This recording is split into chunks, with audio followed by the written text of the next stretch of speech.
comes Ojo's just going to stand with it. And that's it.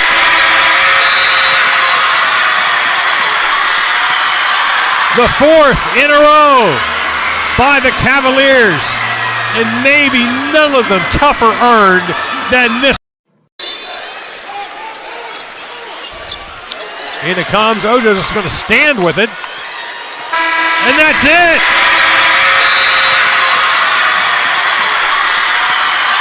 The fourth in a row by the Cavaliers. And maybe none of them tougher earned than this one over a very game and determined Menchville Monarchs team. Yeah, Menchville had an opportunity. What is more? Is it more reps, more strength, more stamina? We say it's all of that, but it's greater than just what. Hampton Roads has a long-running high school and college sports tradition. It's time to give them the spotlight they deserve. This is 757 Sports Talk. Here are Matt Hatfield and Coach Ed Young.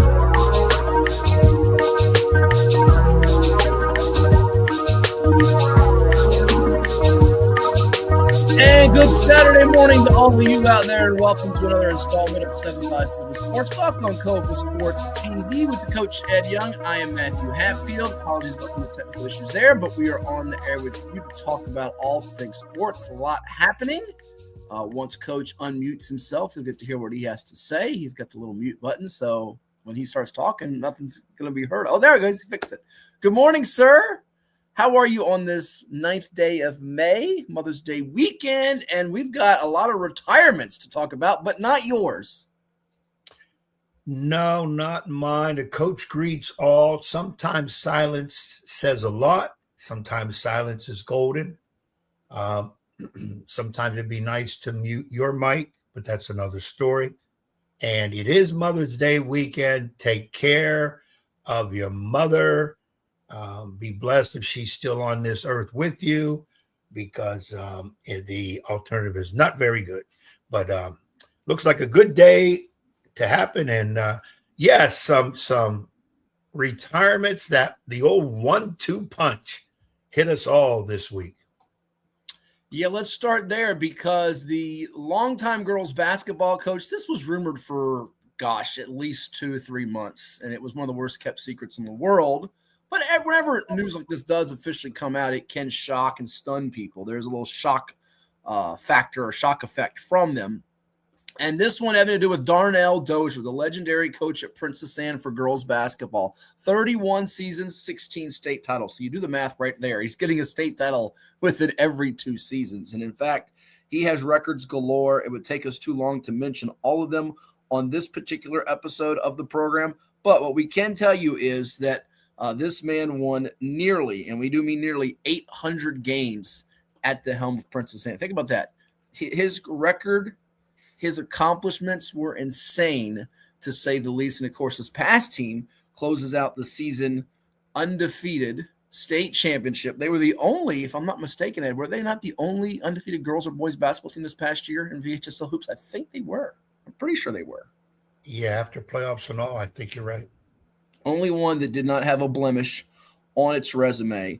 But he is done hanging up the big whistle at PA. You think of all the greats he's coached, a couple of WNBA players, including, as the WNBA got underway this weekend, Isaiah James and Elizabeth Williams leap to mind. But what can you say about this man who did it all? As we mentioned, 31 seasons, 793 wins, just 59 losses. So you do the math here. We'll do it on the fly. 793 plus 59, which means you go 793 divided by 852. Guy won 93.1% of his games. It's bat crazy. 16 state titles and 71 straight to close out his VHSL Hall of Fame career. And yes, he's already in the VHSL Hall of Fame. While he was active, he was inducted, which is rare in itself. The numbers, you laugh when you hear the numbers, because we always joke that it's like Madden football, NBA Live, whatever you want to say. He found ways to win it. Close game, blowout game, whatever game. He did it his way. You're right. Superlatives galore for this man. People that didn't know him sometimes had a negative attitude towards him. If you know him, he can joke with the best of them. He come up with some good ones. I mean, I have nothing but all the regard for him, not just as the coach, but as the person. Yes, he was tough. Don't forget, he was a drill sergeant in the military. So that's his demeanor. And as long as his girls are okay with it, and the rest of us should be with it also. And yeah, you know, it was rumored, and you kind of figured at some point. I kind of thought maybe one more year because of the youngster Micah Ojo. Yeah, Micah has a senior year to go, but there's another rumor involving her. So, you know, maybe this is why he decided it was time. You know, and again, in the coaching business, for you to be able to step away for the right reasons on your way is nice to do, because a lot of us don't have that opportunity, and that's what he decided to do. So I'll miss him dearly on the sideline. I know he'll be around. I hope he stays somehow involved with the game. But it was, even though it was rumored, when you do see it for fact, especially out of the horse's mouth, it's a little harder to take. Well, and you bring up the youngsters. He's got a daughter that's playing at Grassfield that he wants to go watch her play for her senior season coming up. Ayana, she's going to be a senior at Grassfield. He's also got a grandkid. When we get, hopefully we do get, not if, when we get Coach Dozier on the show, he's got grandkids in Texas. One of them's this little football phenom. He's going to go visit. We'll have to talk to him about his daughter and his grandkids too, because that is near and dear to his heart. But when you've done it as long as he has, and the next one we're going to highlight here that's retiring, it goes beyond the wins and losses and the championships. It's the relationship piece, and you all have pros. In his case, like I mentioned, Williams and James. Ojo's destined to probably be one of those one day. And speaking of another guy that's got a lot of success, Dwight Robinson. This was more of the stunner to folks. It kind of percolated out around the same time as Dozier's, but it picked up steam, and then boom, we officially announced it when it happened. He is retiring at Landstown High School. It's only head basketball coach. Over 25 seasons, 450 wins for him. Took the Eagles to the state playoffs 10 times, 4 region championships, 4 trips to the final, and it was highlighted in 2019 by the Classics Championship that we broadcasted on the NFHS Network when they beat Lake Braddock. Then at the time, they were led by Michael Christmas, who played at JMU in Longwood. One of his sons, stepson Donald Hand Jr., was a freshman on that team, went on to become the all-time leading scorer in Landstown history. Boston College in the ACC, over 1,000 points, now going to be playing his final season or seasons at Loyola Chicago. His other son, Damian Robinson, a sophomore who is 20 points short of 1,000 in his high school career already. And the names he's coached, list of guys going back to Stanley Pringle, Percy Harvin, who went on to the NFL, and you had some battles with him both in the Beach District when you were at Green Run in the playoffs, and another guy that's widely respected, only 53 years of age, so you think there's still probably some coaching in him at some point. He's going to continue to coach his son Damian in the AAU with the Boo Williams 16 under travel team. And now this one was a little bit more of a shocker. And there's one of the faces of Dwight Robinson. If you put a camera on him, and you did in your recap of his retirement, the faces of Dwight Robinson on the sideline are priceless. Absolutely intense, and the scowl, yes, no doubt. And the one that got me was that really flipped me was there was one with him with a tie on. Oh, we'll show that to you. We'll pull it up. Yeah. Go ahead. Keep talking. We'll find I it. can't remember seeing Dwight Robinson in a tie. Oh, no, listen, he dressed sharp. And listen, he's the head of Avid in the Beach. So he's not only a highly respected coach, but one of the most beloved teachers in the entire city and area. Yeah, this retirement made me a little bit more angry. As you know, I get really. Why do you get angry, by the way? You should be happy for these guys. Don't get angry. And I thought this to myself the other day, too, and my first reaction was, what the hell are you doing, Dwight? We need the good ones on the sideline to teach these young pups who think they know everything to try to learn something. And he does have a lot more years left in him. I remember when we were at the state tournament this year, when he mentioned in the media room that we'll be back, and we'll be back here. There he is. Yeah, there's the one with the tie. I think the situation here was he had a dinner date with his wife after, and she said, make sure you're dressed to impress. So he did. But, again, he goes out the way he wants to. There's another rumor involved with his son in terms of playing next year. which makes the retirement a little bit more, okay, now I see. And in both cases, for both these men, family was a big part of the decision. And there's nothing wrong with that you do what's best for you and with your family. And there's children involved, so to speak, so they get out and see him play. Dwight mentioned about going to see Donald play this year at Loyola of Chicago. Now he's going to have to take the plane out to go out that way, unless they're coming in this area. But he wants to see his kids play. He steps away from all the craziness that coaching involves. And then who's to say he won't come back in a year or two? You don't know. It's possibilities can always be there, and he's young enough to be able to do that. Well, let me also bring up, he's coached girls basketball at Heritage for a few years, and he was also an assistant football coach on state title winning staffs, Heritage High School in Newport News under the late, great John Quillen, when they ended up dethroning Hampton, won a state championship. Was that 2000? 2001, I think it was 2000. And then also Landstown, Chris Beatty was the head coach, now coaching in the NFL, 2004, when Percy Harvin put on a show in 2004. He was the OC there. I think he was a DC at Heritage, or I might have it flipped. It was OC at Heritage, DC at Landstown. So, look, he could coach. He's also was an accomplished football player, CFL, James Madison All-American in football. So we'll see. I don't think he's done coaching in some capacity, but you never know these days. But a salute to both Darnell Dozier of Princess Anne Girls, almost 800 wins, 16 state titles, as you say, the video game numbers, and Dwight Robinson of the Landstown Eagles, as the beach has two giant holes to fill. And I think you've stated this on social media, probably stated it here now.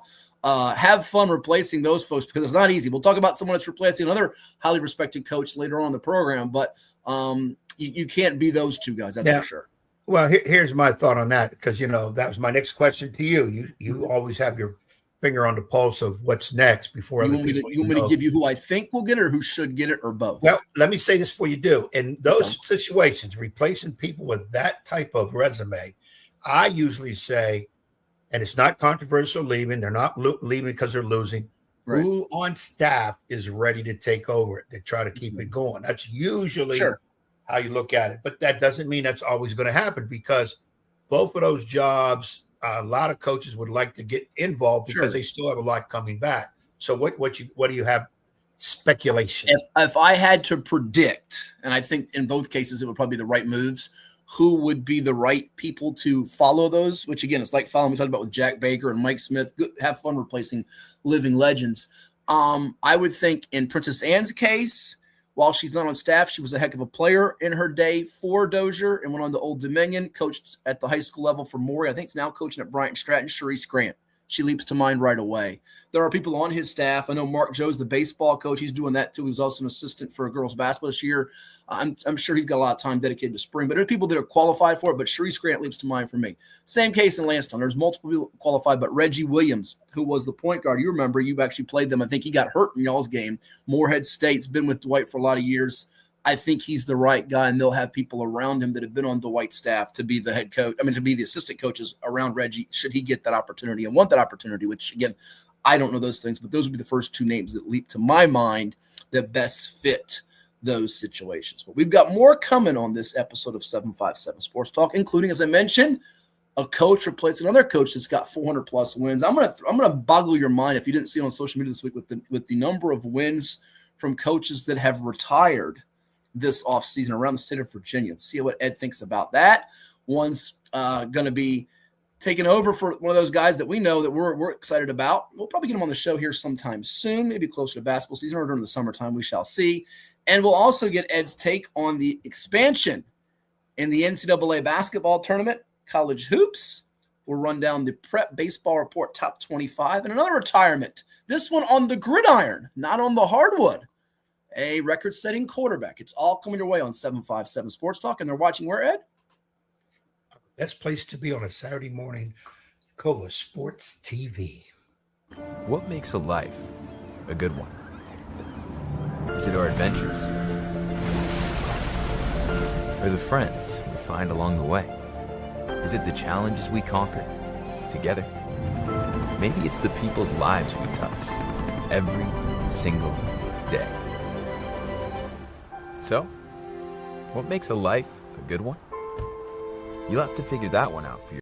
Did you know that the minimum limits in Virginia are $30,000? $30,000 is a lot of money on an individual basis, but if you're involved in a personal injury matter, that's not enough. Here at Williams-Deloitte, we're happy to provide a consultation on the amount of coverage you have in your vehicle. It can be confusing. Not many people understand it. You know you need to have it, but do you have enough? Give us a call today at 757-547-5555 so we can help you prepare in the case of an automobile accident or any other personal injury matter that you or your family may find yourself in.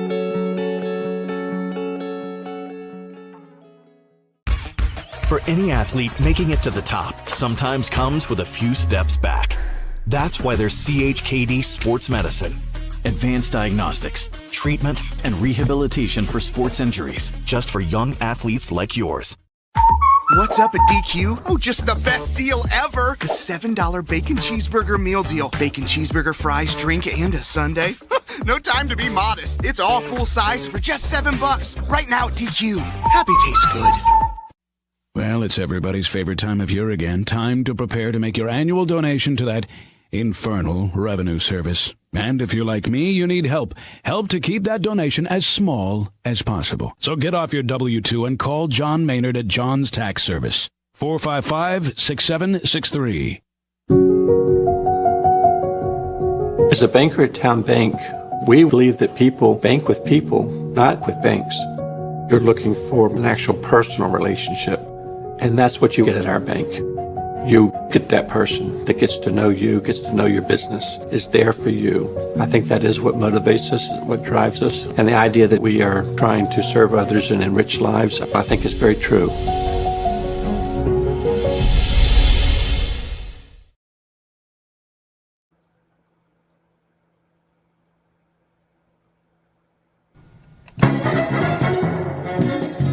And now back to Matthew Hatfield and the evil basketball coach. Blast you, Ed Young!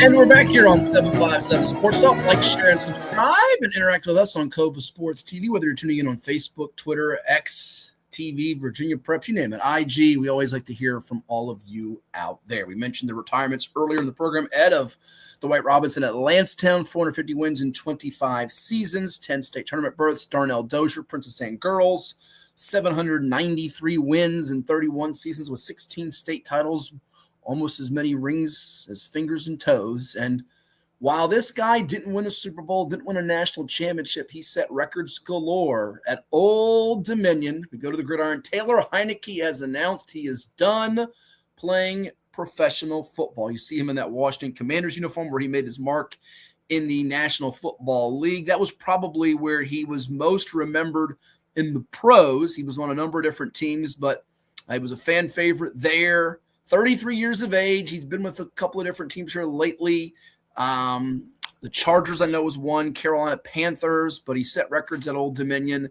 And, of course, they lost that playoff game to the eventual Super Bowl champion Tampa Bay Buccaneers. I can't say I'm too surprised, but I do see Taylor Heinicke being involved in the game of football. I understand he's going to be living or moving to Virginia Beach, and I could see him coaching in some capacity. Who knows? Maybe at one of these days on Ricky Ronnie's staff at Old Dominion or somewhere. Could be on the high school front, then college front, but a salute to him. Had a really nice career and helped put Old Dominion football on the map during Bobby Wilder's tenure with what they did. Then it was at the 1AA or FCS level.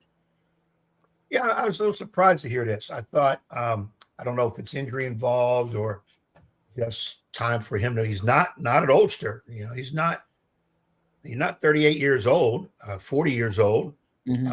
And the NFL, which has proven year in and year out, backup quarterbacks are a premium and they're always being looked for. He kind of was the quintessential backup quarterback. He can start a few games. He ran the game plans well. Very heady quarterback. I was kind of surprised by this.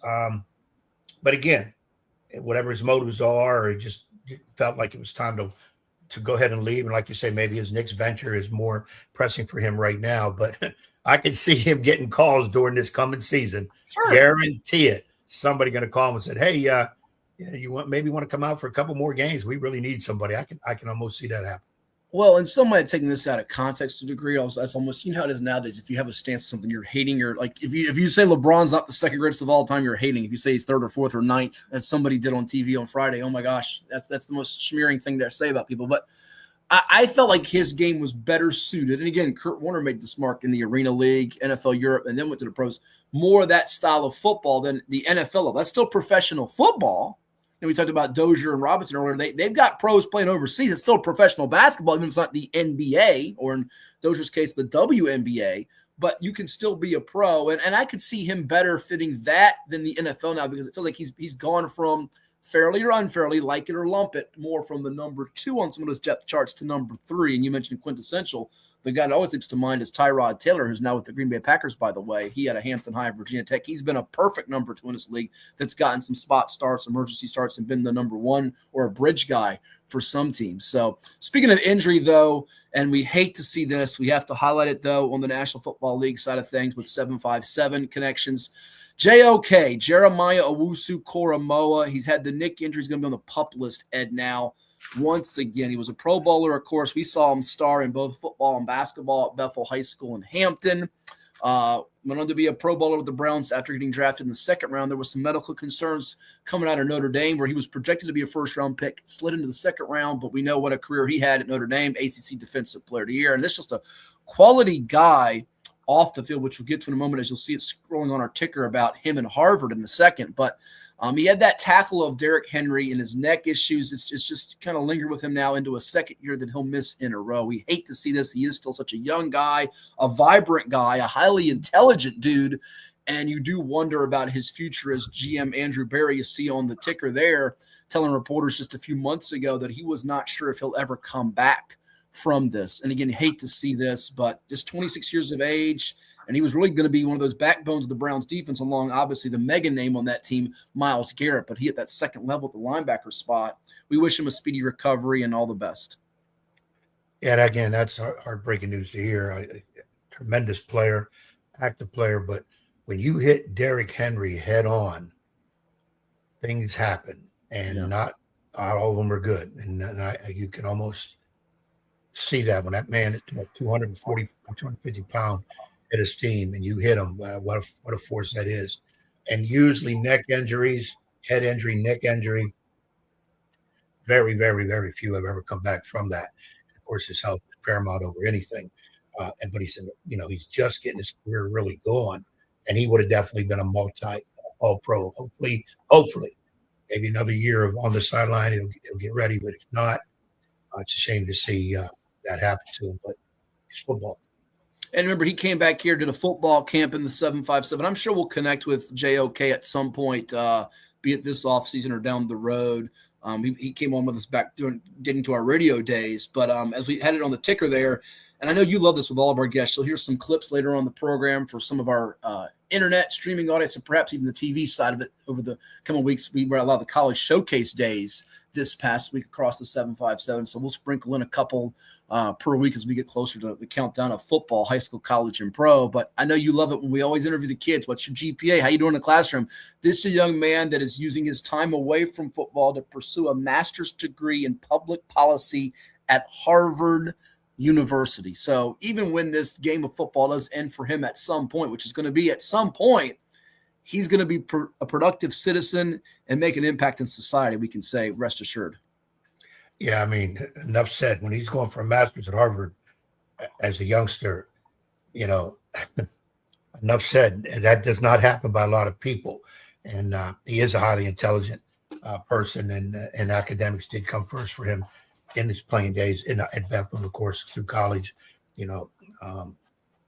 I really hope the kid, young man, that injury can be taken care of when we get to see him play some more, because he's just a heck of a player.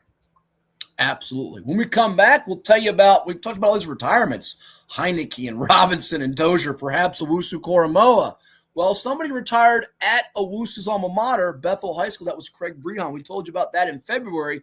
Who's taking his place?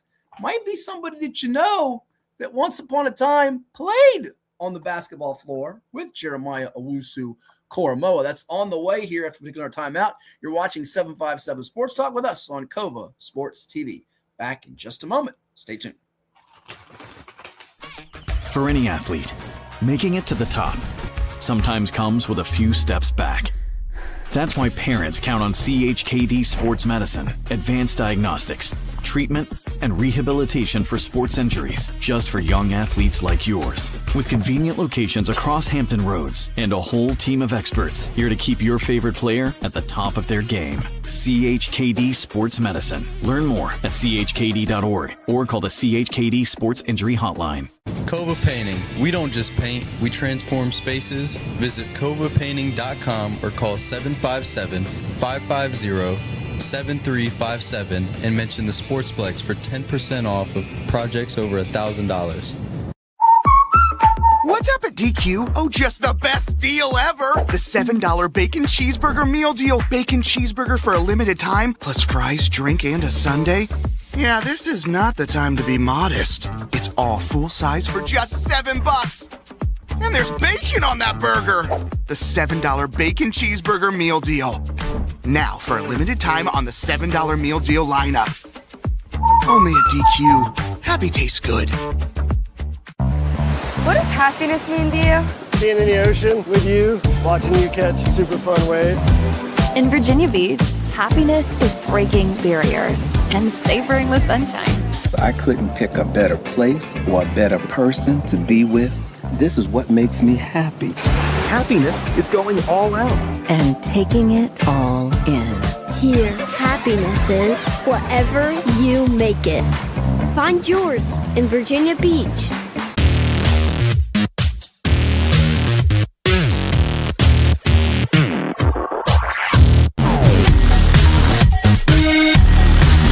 Hampton Roads has a long-running high school and college sports tradition. It's time to give them the spotlight they deserve. This is 757 Sports Talk. Usually it's Hatfield. That's why I try to tell everybody, get on Hatfield. He is the legal scribe, the talking head that knows all this, puts the whammies on. We do things different on this podcast. That's why we're rated number 3 in the state. You got Play-Doh? Get out of here! We got people all over the globe watching with us. Sitting in a phone booth with you would be very... well, no, we got to have your own phone booth. I'm not sitting in no phone booth with you. It is 757 Saturday Sports Talk here on Cove Sports TV. Like, share, and subscribe. Ask the producer to pipe this into the Clippers locker room so I can talk to you, James. I hope you're taking notes. I'm telling you in advance, you're welcome for the wisdom I'm about to spew. Because, listen, I get on my knees every night and pray for someone to believe in me like Daryl Morey believed in you. You wanted a certain coach, they brought in Mike D'Antoni. You want to play a certain style, they played it.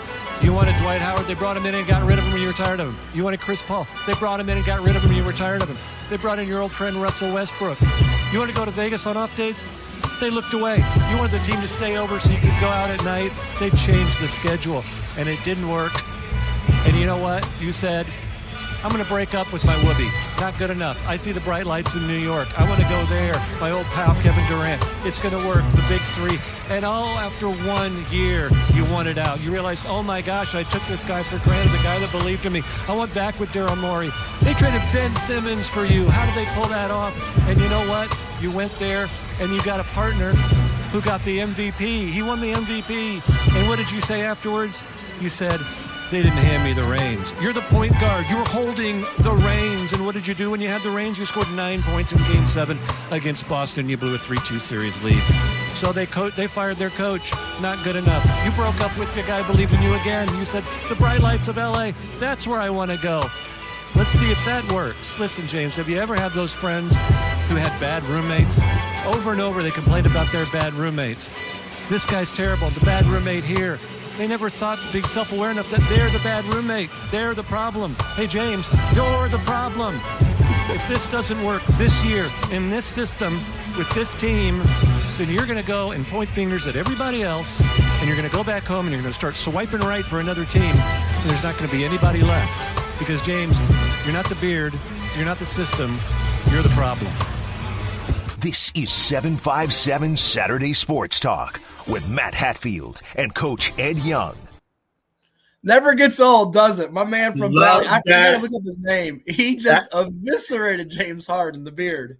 That is Ed has to be among the top 5 rants of all time of anything and anybody. I'm laughing over here every time I hear it. He had to produce that, write it out. He hit every spot on James Harden.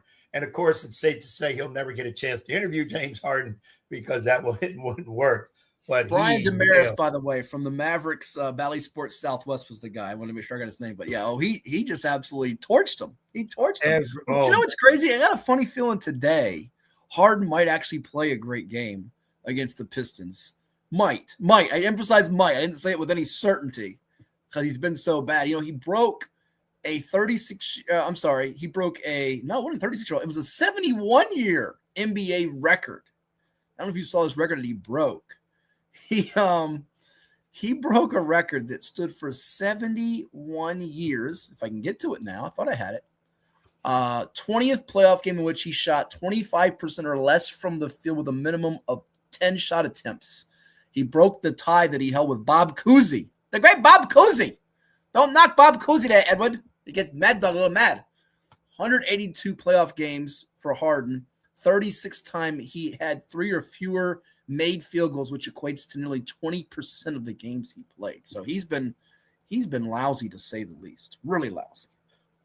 You know, I don't hate James Harden. I don't hate him either. I just think it's just disappointing, isn't it? It is.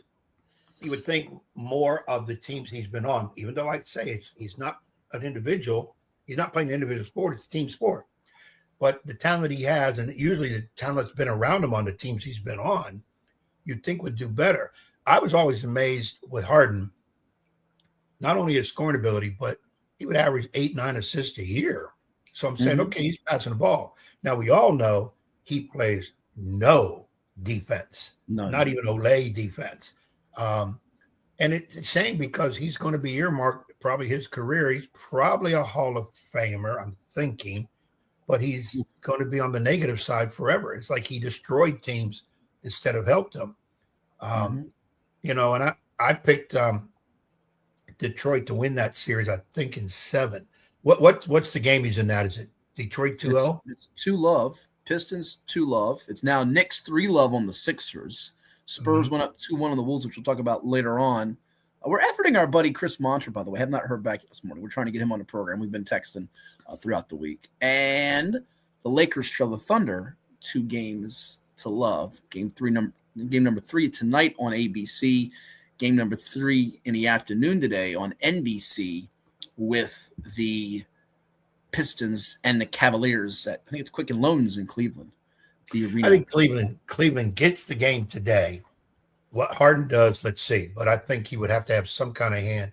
They haven't lost at home, but haven't won on the road. So Cleveland's a funky team in that respect. Yeah, that's why it's kind of hard to go with them. But I went against Detroit hard. I wanted Detroit to beat. I picked Detroit to beat Orlando in 7. When they went down 3-1, I hurry up and said, nope, Detroit has no shot. Especially they were down 24 in the third quarter. Yes. But now, and I went into this series saying Detroit beats Cleveland in 7. And I'm going to still stick with that. I wanted to see Cleveland win it, but I'm going to stick with Detroit in this one. But I think they'll get it today, and maybe Harden will play well so nobody else will have to take a rant against them down the road. There you go. And you see for all of our spring sports fans, our prep sports fans on the high school front, we had some softball last week with Mark Rutherford at Deep Creek. Hate to say that we jinxed him because he took an L this week after his hot streak. We'll blame that on Ed. And you see the Prep Baseball Report's top 25 in Virginia rankings, which has Atlee number 1 and defending Class 5 champ Ocean Lakes at the bottom of that at number 25. But you mentioned that you don't hate James Harden. Speaking of baseball for a second, one guy that Ed does hate is the Miz. Not the rest of the Miz, but Jacob Mizorowski, who had 10 pitches of 103 miles per hour or faster as he struck out 11 Bronx Bombers in a dominant 6-0 shutout in Milwaukee. Slapped him around. Take that, Yanks. Slap him around.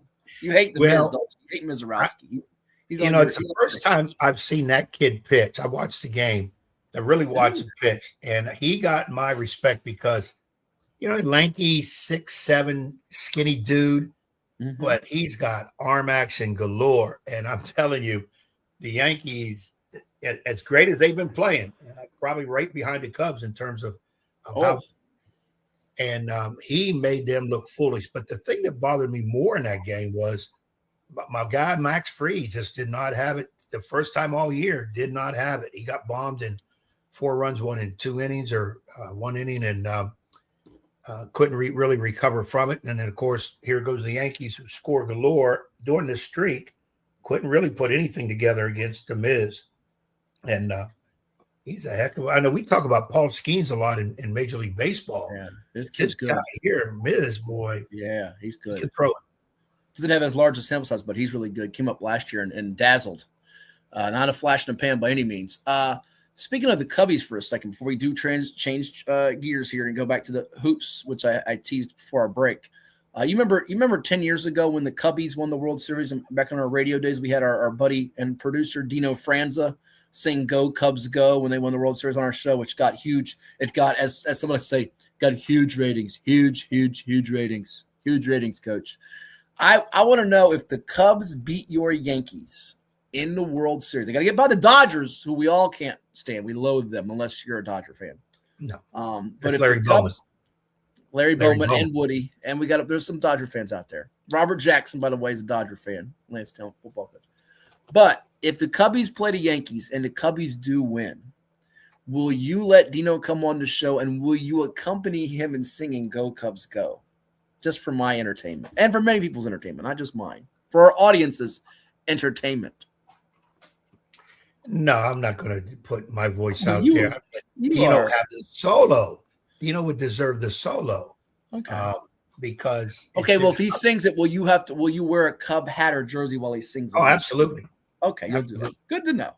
And I would like for our audience, for those that are listening, would they donate $5 to a charity of our choice? Not you, not me. Charity. What would be the reason for them to donate? I mean, it's always good to donate to charity, but what would be your reasoning to ask them that just for that, as opposed to see me in a Cub hat or jersey? Oh, okay. I thought you were going to ask the audience to sing along. Oh, it is a catchy little song. It is a catchy little song. I wouldn't mind that World Series, Cubs and Yankees. It's got a chance. The more I look at it, because the Yankees, I think I saw the stat going into Friday that they were one of just 3 teams in the entire American League above 500. It was the Yankees, Rays, and Guardians. That was it. That was the list. I know the A's, I think, have since joined that group. They don't have a home. Oakland, Sacramento, what do you call the A's? But that's unreal. The National League's got a little more meat and potatoes to it, although the Padres have struggled the last couple of days. They're legitimate. The Cubs, the Braves, the Dodgers, of course. There's more teams that could be in the mix, although the Dodgers trying to go for the rare three-peat, which hasn't been done since your Yankees won 3 in a row from 98 to 2000, and then were denied a 4-peat in 2001, falling in the greatest World Series of all time when Luis Gonzalez hit the bloop single over Derek Jeter's head off of Mariano Rivero, and the Snakes were alive in the desert. So there you have it. Yeah, that was the yet to be determined, but it will come out later. Fixed World Series. It was not fixed. That was not fixed. It was fixed in 98, which we'll get to later about referees and pro basketball. That's going to be in the 11 o'clock hour of the show. We'll talk more about that because one of our 757, all comes back to that. It's being embroiled in some controversy or chatter, however you want to deem it. And we do like him personally, but he is taking it on the griddle this morning as he ever. But that's all on the way. It is 757 Sports Talk, brought to you by Kova Sports TV. Like, share, and subscribe with the coach adjunct. I am Matthew Hatfield, and as we mentioned earlier in the program, retirements galore. Craig Brehan retired at Bethel High School after his decorated 10-year ed. A lot of wins there at Bethel. And he coached Jeremiah Owusu-Koramoah, who we mentioned earlier in the program. He also coached this young man, and I say young man because I can only think of him as a young man. That's Cam Bacote, the new head coach of the Bruins. He was an all-state performer. You and I got a chance to call their state tournament run when they fell to LC Bird in the championship game. He was Peninsula Player of the Year, all-state performer. And you see him there suiting it up for Bethel in that championship game at VCU. And now he is the new head basketball coach at his alma mater. The Bacote name, very synonymous in sports. You think of Damon Bacote, older brothers Teddy and Aaron. Aaron played at Old Dominion. And now Cam getting a crack at the coaching thing as the head man of the Bethel Bruins, following in the footsteps of his coach, Craig Allen Brehan. What do you think of this one? It's an interesting hire. I like it a lot. I did too. When I see you announce it, I thought my first instinct was, I even put it on there. Great choice, great hire, really good young dude. was a heck of a player. I hated scheming against him because he still found ways to score, and pretty much a complete player on the floor too. Hard worker. And I think he'll bring a lot of those traits into the coaching profession, give Bethel a new shot of energy. As we said earlier, I hated to see Craig step down, and the biggest accomplishment, Craig Breon wins 1 million games and all that, but he overcame some health issues, which was the greatest thing for Craig. And he went out his way. And this hiring is, I think, really, really good. The kids at Bethel will enjoy this one, and he's going to be successful. Not later. He's going to be successful right off the bat. He gets those kids' attention, and they understand who's that leader. Great choice. Another guy we got to get on here. I'd like to pick his mind as to what he's got in store and some of his coaching ideas. And I know he probably have a lot of things from Craig, but I'm sure he has some things up his sleeve too.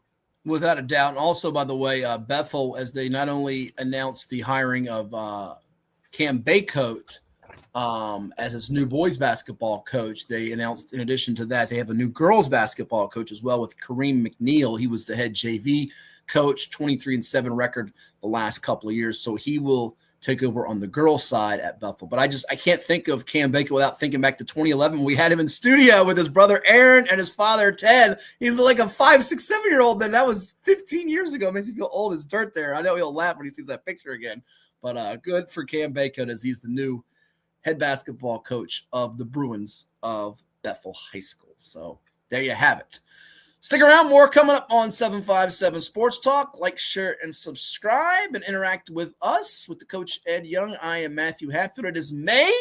Ed is studying diligently for the Preakness, despite no golden tempo. He's getting ready for it. And they're watching where, Ed? They're right here on Cova Sports TV, where you should like, share, and definitely subscribe. For any athlete, making it to the top sometimes comes with a few steps back.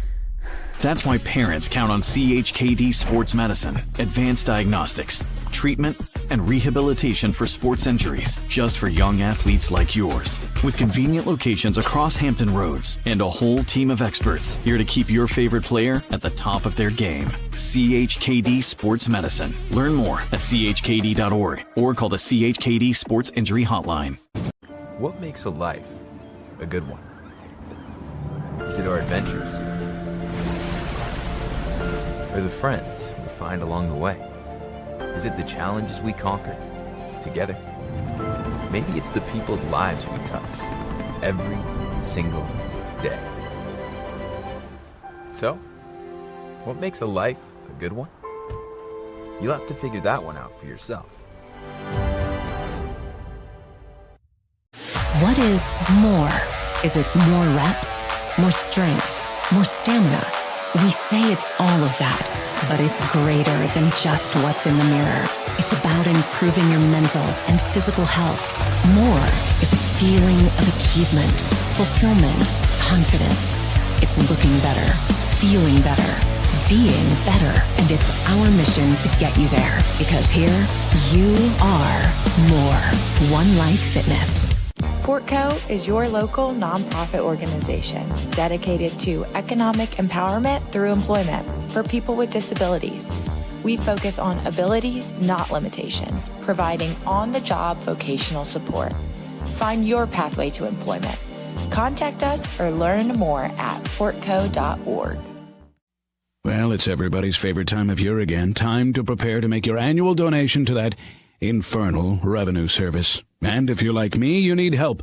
Help to keep that donation as small as possible. So get off your W-2 and call John Maynard at John's Tax Service. 455-6763.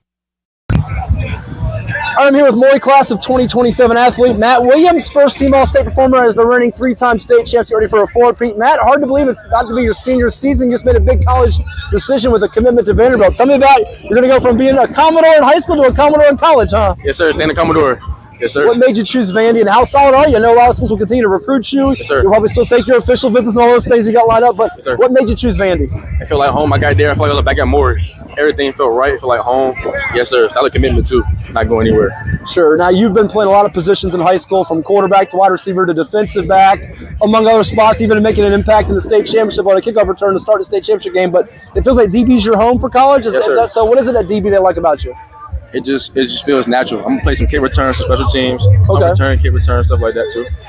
Something about the relationship with the coaches. I know Jamal Richardson's the DB's coach there. Yes, sir. How much did you guys vibe? Yes, sir. That's my guy. Hey, that's my guy. Coach Rich, Coach Harris, the whole staff. Mm-hmm. I got along with everybody. It wasn't one coach. It was the whole staff. Sure. I love everybody there. Now, I mentioned other schools will continue to recruit you, whether it's schools in the ACC, the Big Ten, SEC. But what is it about Vanderbilt that would make you say no to that pitch, just like the SEC and the environment there? Yes, sir. Yes, sir. It's a winning program. Mm-hmm. Brotherhood. It feels like I'm back here at board. I lie to you not. True. Just everything. It just feels right there. You have your college day here, and you see familiar faces, guys like Darian Varner is now coaching with you guys, and guys that have been in the NFL like Keandre Lambert-Smith. How much had the motivation to see some of these guys come back home? I know Ike Simmons getting ready to go to college at Pitt, but you guys have a tradition here, and I know you want to be a part of that and have a chance to play in the pros one day, right? Yes, sir. It's a real brotherhood. You see guys coming back to coach.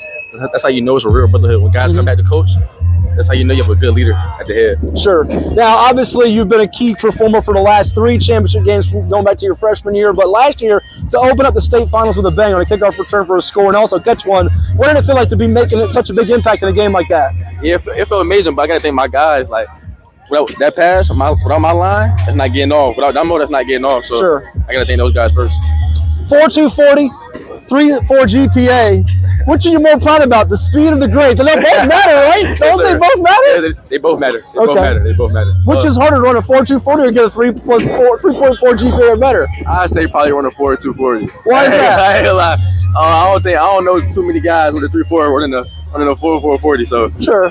Your speed's an asset. We saw it with LeBron Bond, who's back here, by the way, won a national championship in Indiana. What did it feel like taking more of a role? Obviously, he and Elijah Moss-Williams at receiver, and I know you'll be a bigger role this year, but to learn from those guys behind you, what have you learned here at Maury? Yes, sir. Every day competing against those guys. Mm-hmm. I did steal some of their releases, too. I did. Okay. I took some of their releases, some of their moves. They mentored me for real. Mm-hmm. Now, I mentioned the grades. You know what you want to study at Vanderbilt in college?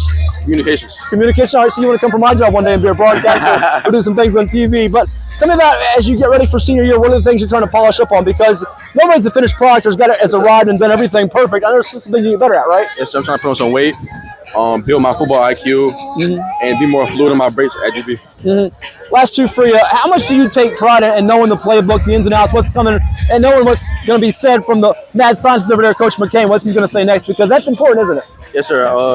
Me and Coach, during the summertime, we get that extra film in. Me, Coach Damo, all the quarterbacks, we get that extra time in film. It really harps on that, being able to go to college and get on the board and not look crazy. So I'm always in the film, extra film, always studying. Good deal. I know the goal for you is one day make the NFL, right? Of course. So who's Matt Williams' pro comp? Who's the guy that you like to say, I want to be like him one day, or has traits that I have in my game, vice versa? I take a little bit from everybody. Okay. And not one guy. Not one guy. Do you have a favorite player, though? Position, like just in general.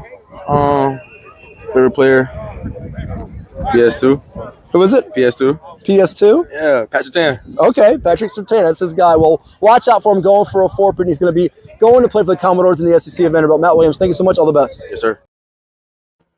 Hampton Roads has a long-running high school and college sports tradition. It's time to give them the spotlight they deserve. This is 757 Sports Talk. Here are Matt Hatfield and Coach Ed Young. So you just heard from Matt Williams, has the best first name in the Commonwealth, folks. Headed to Vanderbilt, the wide receiver, defensive back, return specialist, 4.42 40, 3.4 GPA, 3 grabs for 75 yards and a score, 74-yard kickoff return for a score in the state finals. First team All-State DB with 5 INTs to go with his 28 grabs for 461 yards and 6 touchdowns, Edward. And just like his candid honesty there in that interview, and he's going to be one of the playmakers that we're highlighting come August when we do our Player of the Year picks. Certainly has a chance to be that. And, of course, you'll hear from future Players of the Year and a returning Player of the Year in weeks to come here on the program, like Tayshawn Branch, the running back from Maury, who's got a college choice coming up soon, probably this summer, and the sophomore quarterback Damo Everett, who is the younger brother of Steelers draft choice Dalen Everett. So they are stacked once again with a pretty darn good team. Yeah, I love seeing the kids in their announcements and where they're going. Of course, little prejudice. I would like to see them stay here in the state of Virginia, but you got to go where you feel it's best for you. Vanderbilt's not used a highly destination for a lot of kids. I always say it's the misfit school of the SEC. It's high academic. They beat Bama. Was it 2 years ago or 3? They just beat Alabama not long ago. Yeah, the last 2 years they have really established themselves. I guess they got some NIL money crazy there at Vanderbilt, and now it looks like they're going to be able to be a power broker possibly in that SEC. So great job for Matty Williams to get there and do well, and hopefully that he's going for communications. We'll probably be long gone by the time he's job hunting. So, and he might have a little career after Vanderbilt on the grassy field. So. Yeah, that was a great play he made. Unfortunately, we're having some issues with our system today. I wanted to play leading up into that. We have him. We'll probably do it later on. His 2 highlight reel clips, courtesy of the NFHS Network, his kickoff return, his touchdown catch, which we played back in December. But we'll do that again probably maybe for our TV audience coming up on Monday for folks to check that out. It is 757 Sports Talk on Cova Sports TV. I did want to bring up, because I forgot to do it at the end of last segment. It's my fault. Not only is Cam Bacote a new head coach, Drew Maynard, which we talked about last week with Nick Hahn at the the Kentucky Derby, before the Preakness here. We'll probably get Nick on or Darrell Wood again to discuss that. He's going to follow in the footsteps of his father, the decorated Greg Maynard, as the coach admiral. Congratulations to him. We're happy about that.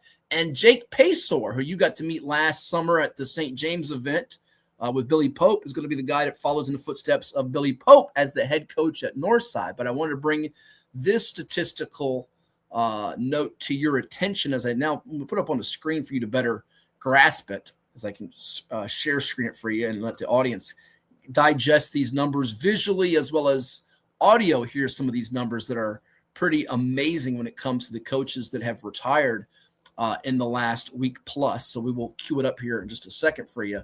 But with Billy Pope and with Greg Maynard and with Darnell Dozier, Craig Brehan, and Dwight Robinson this offseason, Coach. And I know Lynn Burke had a great note on your Facebook or my Facebook this week about just Robinson and Dozier from the beach alone. But take a look at these numbers. If we now have them queued up, I think we do. There we go. 5 men, 3,000 wins, like Mr. 3,000, Bernie Mac, 163 seasons with Dozier, Pope, Maynard, Robinson, and Brehan. That's unheard of. All of them 25 years in the business. All of them at least 438 wins in the business. When Dwight has the fewest years and Brehan has the fewest wins, that speaks volumes in itself. But pretty incredible stuff right there. 3,000 on the nose with those 5 guys. They could do a remake of a movie, Mr. 3,000, and have all 5 of them in the movie. There you go. That's a ton of games. That's just the wins. Yeah. So you throw in all the losses, and the point of that would be how many total games on the sidelines for these. It's 20. It's 20 state championships too, by the way. Now Dozier's hogging them all. He's got 16 of the 20. Unfortunately, Maynard and Brehan didn't get any. Robinson got 1. Pope got 3. But then they also got factored in the title game appearances. Brehan's been to 2. Dwight's been to 4. Dozier went to 19. Pope went to, I think, 4 or 5. Maynard went to 1 or 2. It's a lot. It's just a lot to digest there. Crazy stuff, right? Yeah, you wonder if there had been any other time, and it probably is, you'd have to look it up, any other 5 people, whether it be the women or the men in basketball, retired to roughly the same time with that many wins. It's a lot of wins. It is a lot. Woody Wagner, what do you think, Woody? 3,000 wins among those 5. Those 5 guys. Those 5 guys. I know Woody's ready for some football, like our man up there at football 2026 was talking about, waiting for his schedules. We're gathering them, by the way. I have the Beach District football schedule for those that care. I have a few of the Eastern and Southeastern.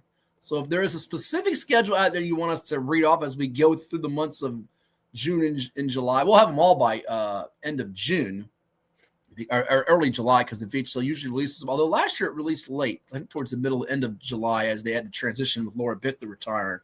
But we'll have most of them, I will tell you, though, is flipped from last year with the Eastern and Southeastern. It's just home and away, flipped from a season ago. But as we mentioned, we'll count down. We'll probably sprinkle in one or two more of those interviews this morning. We'll let Ed choose the next one we do because we still have Lincoln Holiday, great name from Oscar Smith, and he's very vibrant.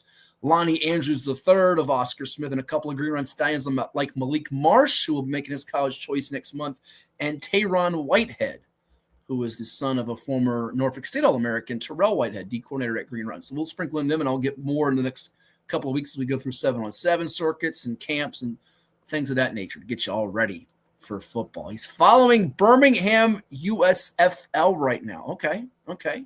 We can dig it. You have to tell us why you're following Birmingham USFL.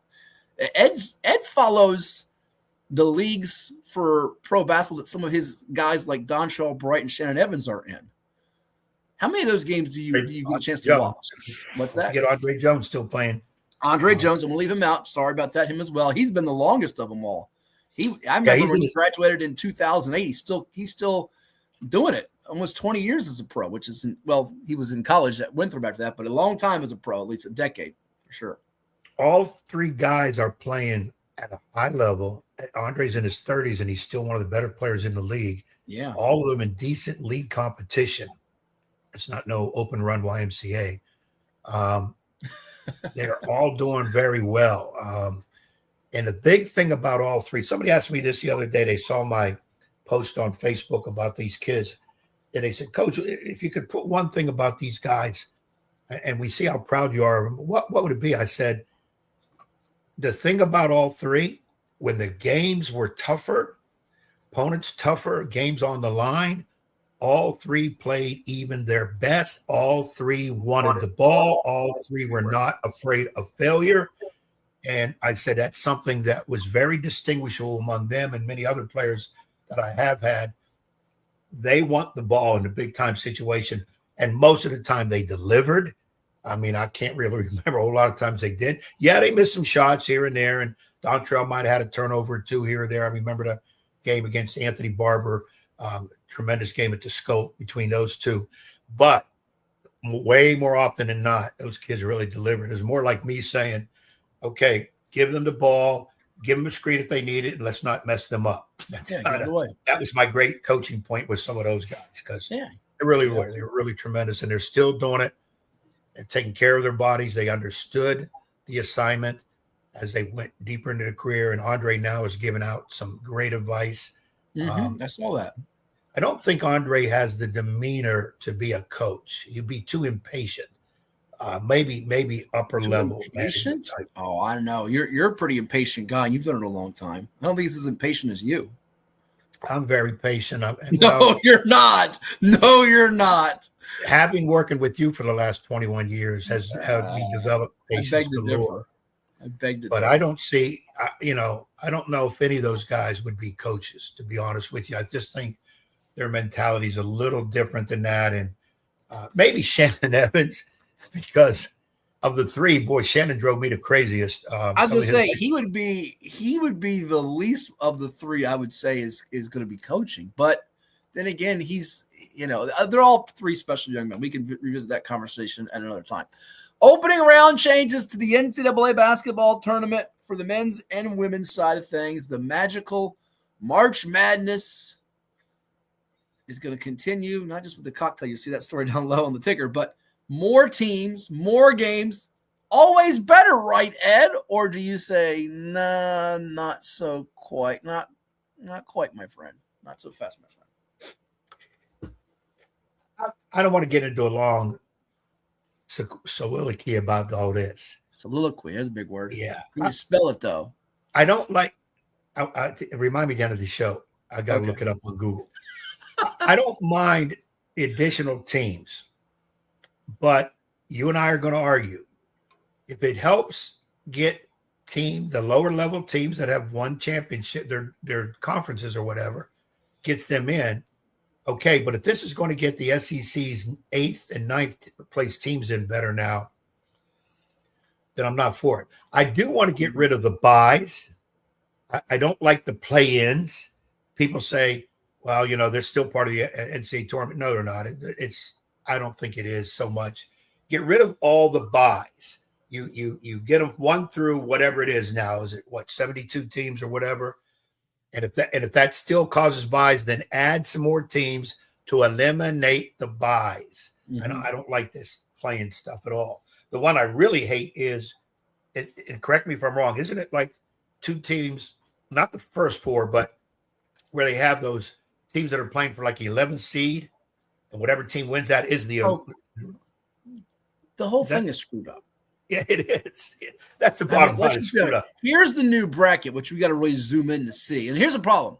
And I think Mike DeCourcy, who we've had on the show, Sporting News Outgoing, he's retiring, by the way, too, as we continue with our retiring trend this weekend. By the way, everybody's retiring. DeCourcy, Brehan, Robinson, Dozier, Maynard, Pope. Ed Young's not retiring. He just inked a 5-year deal back in April, ladies and gents. He ain't going nowhere. But I can't go nowhere. There's nowhere to go. So that's right. They're stuck with me. So if you really zoom in on this, which I'm going to try to do, it's hard for our audience. So you see in the upper left portion of the bracket, and here's what DeCourcy said. What made this thing so charming to the common basketball person is you could have a sheet of paper like this, sheet of paper, and it's all on one sheet of paper, and people fill out a bracket. That's the charm. Every average Joe, John, Marion, Harriet, Susie, anybody. It doesn't mean old, young, male, female. It doesn't matter. They can fill out a bracket. Now to fill out the bracket, it's almost becoming too complicated, and you almost can't fit everything on one sheet of paper. It's squinched up. You go from 64 to 68 to 76. When does it stop? They're already talking about expansion for college football's playoff to 24 teams. We're going to play 30 games now? We're going to have these college athletes, these student athletes who are getting paid, play more games than the NFL guys? What are we doing here? When is enough is enough? It's all about the money. It's all about the greed. They can't be happy with what they got won. It's just like those that have to put their money into the sports wagering services because they can't be happy with winning $6.42. They got to win $16 or $26 or $266. They got to keep going. The greed is insane, and it's the erosion of college sports before our very eyes. You say it's not that big a deal. People will be entertained with the games. They'll be wagering on them those Tuesdays, Wednesdays. But here's the problem filling out a bracket. Are you going to wait till Thursday morning to know who won those Tuesday, Wednesday games? So you have the 16-16 in the upper left, 12-12, 11-11, 15-15. That's 4 playing games there. Your bottom left's got a 16-16 and a 12-12. Your upper right's got a 16-16 and a 12-12. And then your bottom right's got a 16-16, 12-12, 11-11, and 15-15. That's too much to keep up with. And if you think you're going to win the pool, by the way, good luck with that. Ain't no chance you're winning the pool. We can't have a perfect bracket now. You add more games to it, it's definitely not going to happen. I mean, to me, I'm sorry, I'm a little more bothered by it than you are. I just think it, and again, when the games come, we'll be into the games, but I don't get it. I don't understand it. There's no need for it. Does anybody really sitting at home other than Charles Barkley, an Auburn, a former Auburn great, saying, we got to see that Auburn team that won the NIT over Tulsa with David Green, who we watched in the PIT, coached by our pal Eric Conkle. We got to see Auburn and Tulsa in this tournament. This tournament was missing that. When we got to that Final Four with Illinois and with Michigan and UConn and Arizona, we needed Auburn and Tulsa there too. No, we didn't. We're just fine with 64 or 68. When is enough enough? I'm glad you did the tirade and not me, because I agree. And I still see the buys. So I'm like, you didn't fix it. You made it more complicated. There's a difference. Get rid of the buys. And yes, I was the type of person back in the day, like to see the little team come out there and win the whole thing, or somebody come out of nowhere. But as I age, I'm starting to think, you want your better teams to be involved in winning a title. What was the regular season for? I know people say, well, if they were that good, they'll come out on top, cream rises to the top and all that. Yeah, but you're putting them through all these extra games. Football, you can't do it. Because what's going to happen? They're going to try. They're going to go to 24. They're going to keep going until they won't let them. Yeah, when you go to 24 teams, now you're looking at adding. You're almost going to play half of another season. Yes. And this football is different now. Football, you only play once a week. You can't. Basketball, you can play 2, sometimes 3 games a week. But again, it's not like somebody's getting shortchanged in this deal. We're still getting championship games with Notre Dame and Ohio State. We're getting championship games with Indiana, Miami. It's not like we have to, which I know you've been for. We're going to have the little guy. Every league champion deserves a spot at the table. No, they don't, because let's be perfectly honest. Sorry, The Louisianas and the Marshalls of the world and the Toledos and the Bowling Greens are not going to win 4 or 5 in a row, beating Notre Dame and Michigan and Ohio State and Alabama to get to a championship game. It's just not happening. Even now in college basketball, the little guy, the Cinderellas are dying. The Butlers, the George Masons, the VCUs of the world, they're not there. They're not there in the limelight because of NIL in the portal and college sports. It's eroding before our very eyes. Pat Forty said it best. The erosion is right there in front of us, smack dab, but it's all at the end of the day about the money, money, money, and the greed, greed, greed. The need for greed. Well, it's microcosm of our society. It's all greed. It's all about money. I'm not going to get it. Dominion Electric is passing a $2 billion bill on them for energy costs onto all of us customers. Why is that our problem? It's everybody is greed. Gas is going to be probably $9 by 4th of July. The war with Iran is going to keep going on for a while. Mr. Orange Head, you can talk about it's just about over. We got them where we want them. Please send that to somebody who doesn't have a brain. But in terms of this, you're right. We have made college sports, which had its own little place, more so professionalized sports. And college sports killed the little guy already by having the big teams now be able to take from those teams as a farm system and put into theirs. So that's but they did that even before NIL came around. That was happening even before. But now with the lack of structure and rules, it's getting worse and worse and worse by the day, by the week, by the month, by the year. And now we just want to expand the tournaments and make this longer and make this more of a charade. That's what it is. It's a charade. Right, because before you would have kids transfer, but you had locked rules. You didn't have it like it's out of hand now, where kids can hurry up and transfer. You got guys that are playing great, nothing wrong. They're getting their tuition, but they're jumping and transferring because, well, I want more, not more playing time, which used to be the reason transferring. I want more money. I can get more money. That's strictly and only what it is. We don't even know if these guys are taking classes or they're going to class or whatever. Of course, somewhere they have to have 12 credits to be considered a full-time student to be able to participate in athletics, but that's been buried underneath it. We don't even talk about that anymore. It needs fixed, and everybody knows it, but nobody's really taking the steps to really do it because money, and everybody's trying to get theirs. Bottom line. Yeah, that's true. All right, we're going to go to break. We do have it confirmed now. Coming up at 11:25, it'll be Chris Monter. Great to see Chris Monter. He's going to come on. Yep, great to have him on.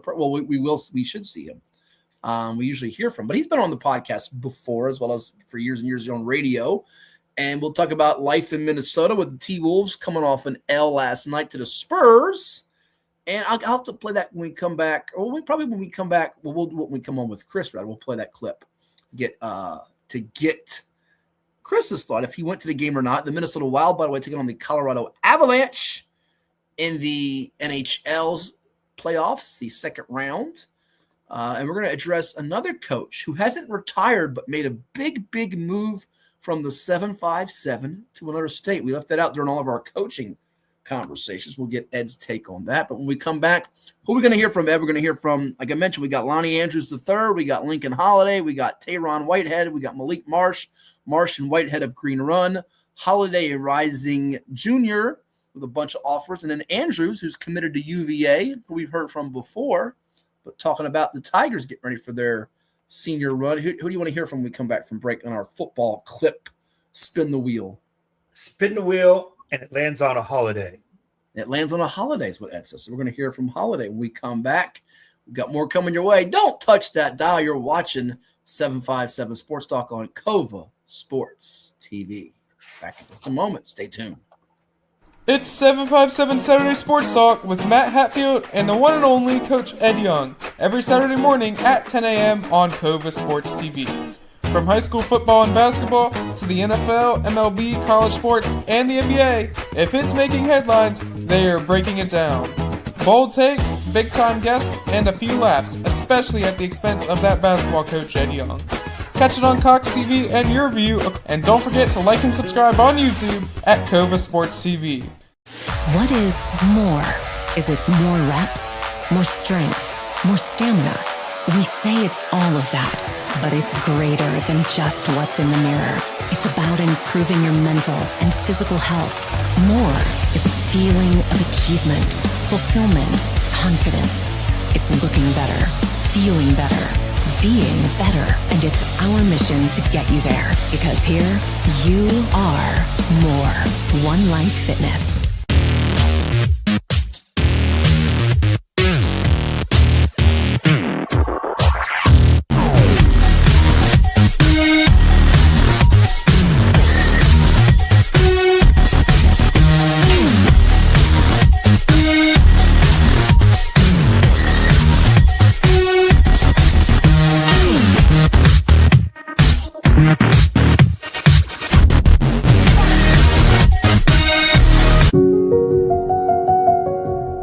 As a banker at Town Bank, we believe that people bank with people, not with banks.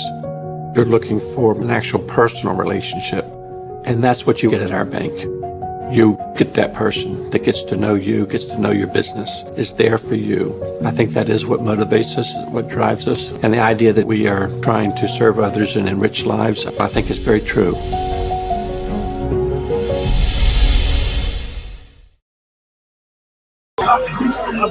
All right, here with Oscar Smith, class of 2028 defensive lineman Lincoln Holiday, an all-state performer from a season ago off the back-to-back state champion Tigers. Lincoln, back-to-back state championships had to be sweet, and to do it the way you guys did last year at James Madison in a shutout. How cool was that? I mean, it was real cool. The moment was so real. You know, a lot of people told us we weren't going to do it. A lot of people told us we didn't have the team from last year, and all we did was sit back, be quiet, and show them what real Smith football is. And it felt like you played your best football at the end of the year in the playoffs, especially the state championship game, harassing the quarterback, making plays in the backfield with your D-line mates like Lennox Williams and other guys up front. How much did you all rush kind of being the game changers up front? Yes, sir. Later in the season, it was like I had to make a statement. You know, during the season, I was getting double teamed, triple teamed a lot. I didn't make no excuses. I sat back. I didn't have Lennox for the first 5 games of the season, so it was kind of all on me. But during the playoffs, we stuck together as a D-line in total, and we just had to go get the quarterback at all times. It felt like it's a brotherhood and a family environment at Oscar Smith. The receivers feed off each other, the linebackers, the DBs, and you guys, the defensive linemen. How much do you all kind of like feed off just the energy of the crowd and just the loyal fan base you all have too? It's definitely the fan base is immaculate. You know, we come out the Tiger cage and we hear them roaring like they Tigers too, and then about us feeding off each other, like you said, it's a brotherhood. You know, all we want to do is get better. All we want to do is be the number one. We fight for offers. We fight for spots. We fight for plays. We fight for touchdowns. We fight for stats. That's all it is around here. Your recruiting's blown up. You've gotten about 15 plus offers. Delaware's the latest one you've got. You've got a whole bunch on your list. The likes of, I could go through the list of them, Pitt, ODU, Michigan, Virginia Tech, Wake, goes on and on and on. But what do you want to show the fans out there, the college coaches that evaluate that Lincoln Holiday brings to the table? What do you think is your best traits as a football player? My trait is my coachability, my explosive off the ball, my length, my like I said, explosiveness. It's all I come as a package. Sure. And you're sizing too bad. Tell me what you're checking in height and weight now. What are you at? Yes, what are you up to? I'm at about 6'4", 260. Okay, not too bad. Tell us about what is the latest in recruiting. I know you've had some visits. You got some visits lined up. You saw, was it Georgia Tech recently? Yes, sir. What was that like? What did you think of that experience? It wasn't what I expected. It was my first spring game. Okay. The player personalities, they was real nice. I mean, I can't complain too much about it because then again, it was my first visit up there. So, I mean, I hope to get up there again soon. Yeah. Then you were at Virginia Tech for spring as well, right? Yes, sir. Coach Franklin's there. Tell me about the vibe with the Hokies. Oh my! It was immaculate. You know, the second I walked in the building, it was like they've known me for all my life. Yeah. Like I said, Coach Franklin is a great guy. Sure. You know, I thought he was gonna be mean. You know, I was kind of intimidated when I first walked in that head coach's office, but you know, he showed love like I was one of his players. So, have you had a dream offer or two growing up? Any couple of schools that like, oh, that would be cool to go visit or get an offer from? Yes, sir. Well, Michigan was one. Sure. You know, I already went up there. LSU, Oklahoma, I go up there too. Okay. This summer. Nebraska. Okay. And there's one more. Okay. If there was one more, I'd probably say Oregon. Okay, good deal. You said you're going to Oklahoma. Yes, I hear Michigan on that list. Obviously, you got an Oscar Smith teammate who's there now, Travis Johnson. What does he tell you about the Wolverines? And that school's going to be in the picture when it's all said and done, potentially. You know, he was a very competitive guy. So I know he went up there and handled business and put on for our city. Sure. By what I can tell, he loves it up there. Sure. And I'm already know he's gonna go up there and ball his freshman season. Awesome. And lastly, you got another year before you get to your senior year, and recruitment pretty much comes to a wrap and an end. I know you go for the three-peat now here at Oscar Smith. You got some heavy hitters coming to Chesapeake, obviously their first game against Gonzaga. What should we expect out of your game? What do you want to improve on as you try to get that three-peat this year? I set a personal goal for myself this season, and I'm breaking that sack record. What is it? 22.5. Okay. I'm coming for it all. You know who holds it, right? I forgot his name. Josh Sweat, isn't it? No, Andrew Brown. Andrew Brown, I think it is. Oh, it's not. Someone else has the sack record. Yeah, that's right. Cal. Oh, yeah, it's Kyle Thomas had it. You're right. I should know that because I covered him too. Yeah, but that's the record you're going for. What did you have last year, sacks? I had 12.5, so I pretty much got to double my performance. All right, that's KT. Ready for it. He's coming for you, KT. That is Oscar Smith Lincoln Holiday. Thanks so much. Yes, sir. Hampton Roads has a long-running high school and college sports tradition. It's time to give them the spotlight they deserve. This is 757 Sports Talk. Here are Matt Hatfield and Coach Ed Young.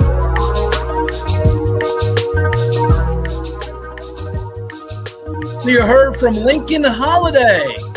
We thought it was Josh Sweat and Andrew Brown that had the sack record, but it's Kyle Thomas. I think he said, if I heard it right, 22.5. And he had 12.5 himself last year. Look, he back with 19 for loss, so he's going to have to double that performance. He's got a bunch of schools looking at him already. The Michigans, the Oklahomas, the Va Techs, the Georgia Techs of the world. There it is, 757 Sports Talk on Cova Sports TV. Like, share, and subscribe. Very engaging, personable young man who's a beast on the football field for the Tigers. Intense. I could tell he's intense. Right in the middle of the interview, he's yelling over. He's getting ready to yell for somebody to get some information. Well, that was the coach to get the information. And by the way, you see him doing this a lot because there was flies out there galore all over the place. So it's not so much it's we were all doing it, including me. So there you have it. Look what Woody wants today. I agree, Woody. It's warming up. The rain is gone. Great idea, Woody. I didn't put him up to that, Ed. He just came up with that on his own. What a brilliant idea. Woody, there are many times I wonder about the don't want to say this the wrong way, but the intelligent level you sometimes pick from, Woody.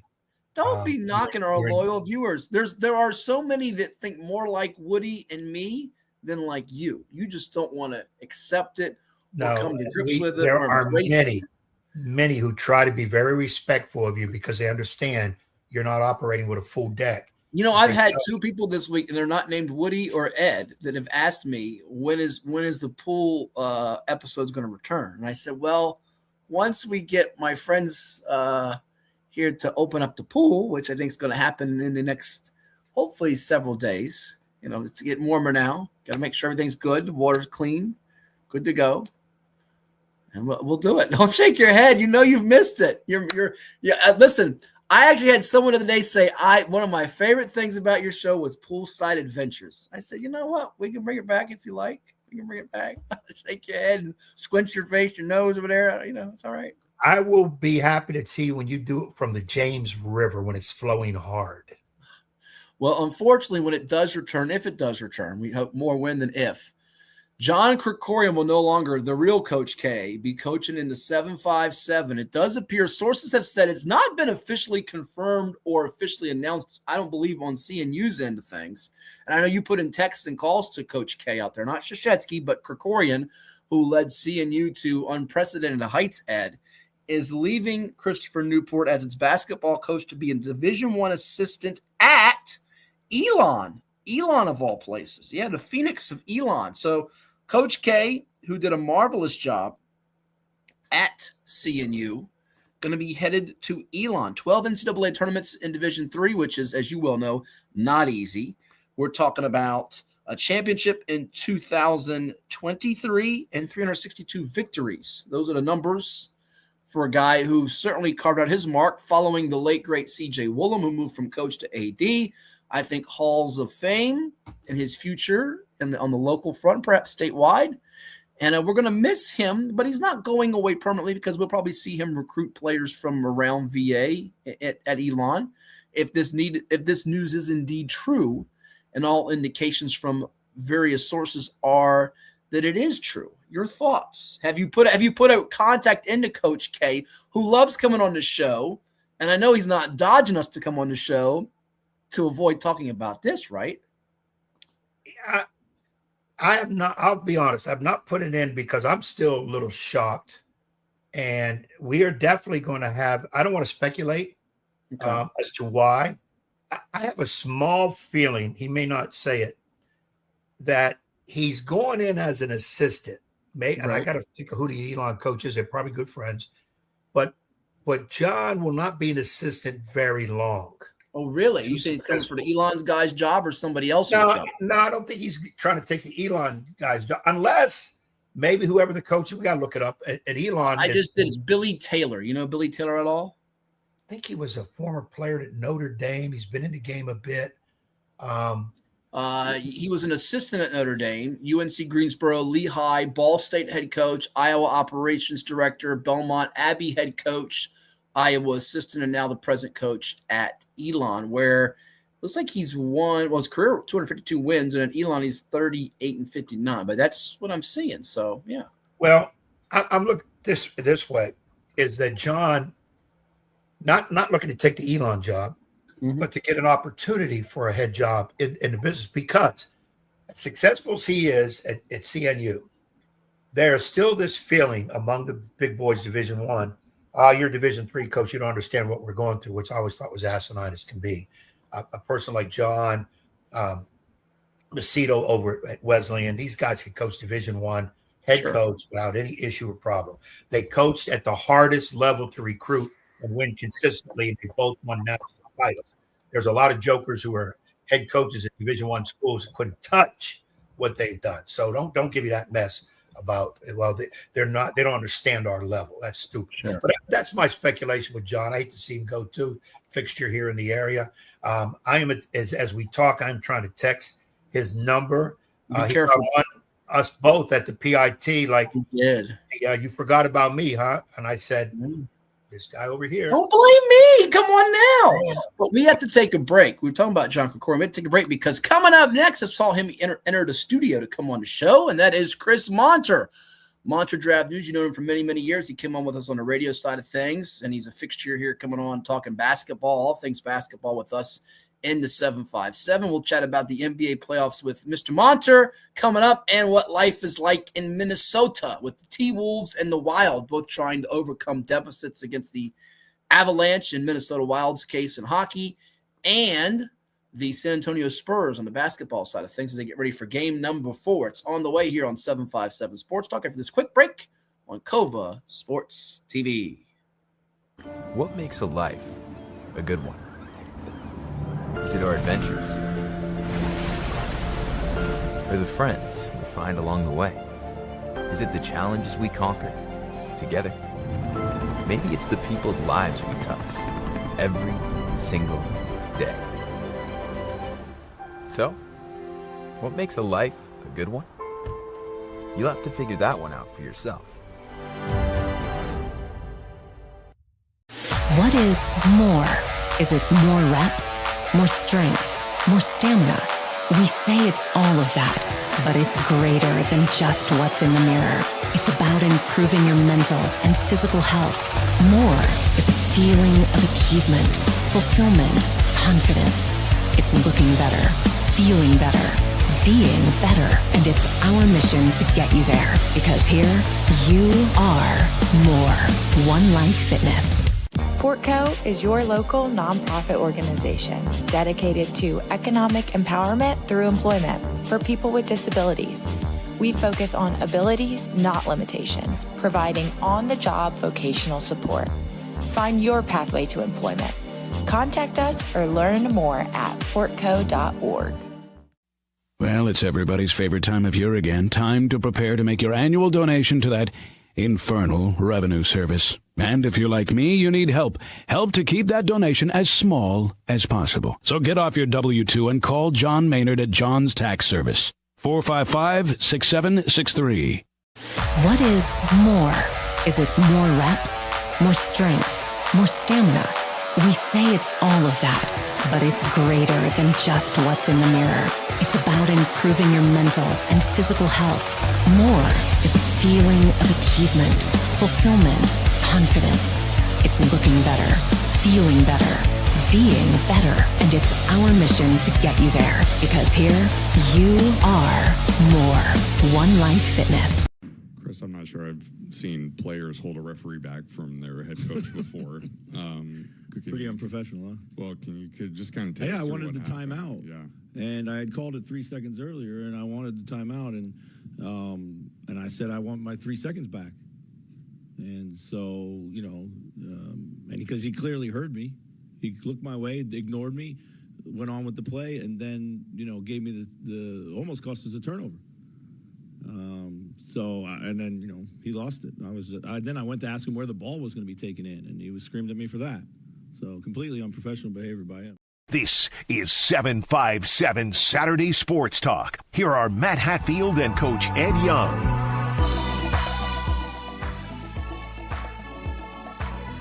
Yes, Chris Finch said unprofessional by our guy, Tony Brothers, out of the 757, Booker T High, Old Dominion, long-time esteemed referee.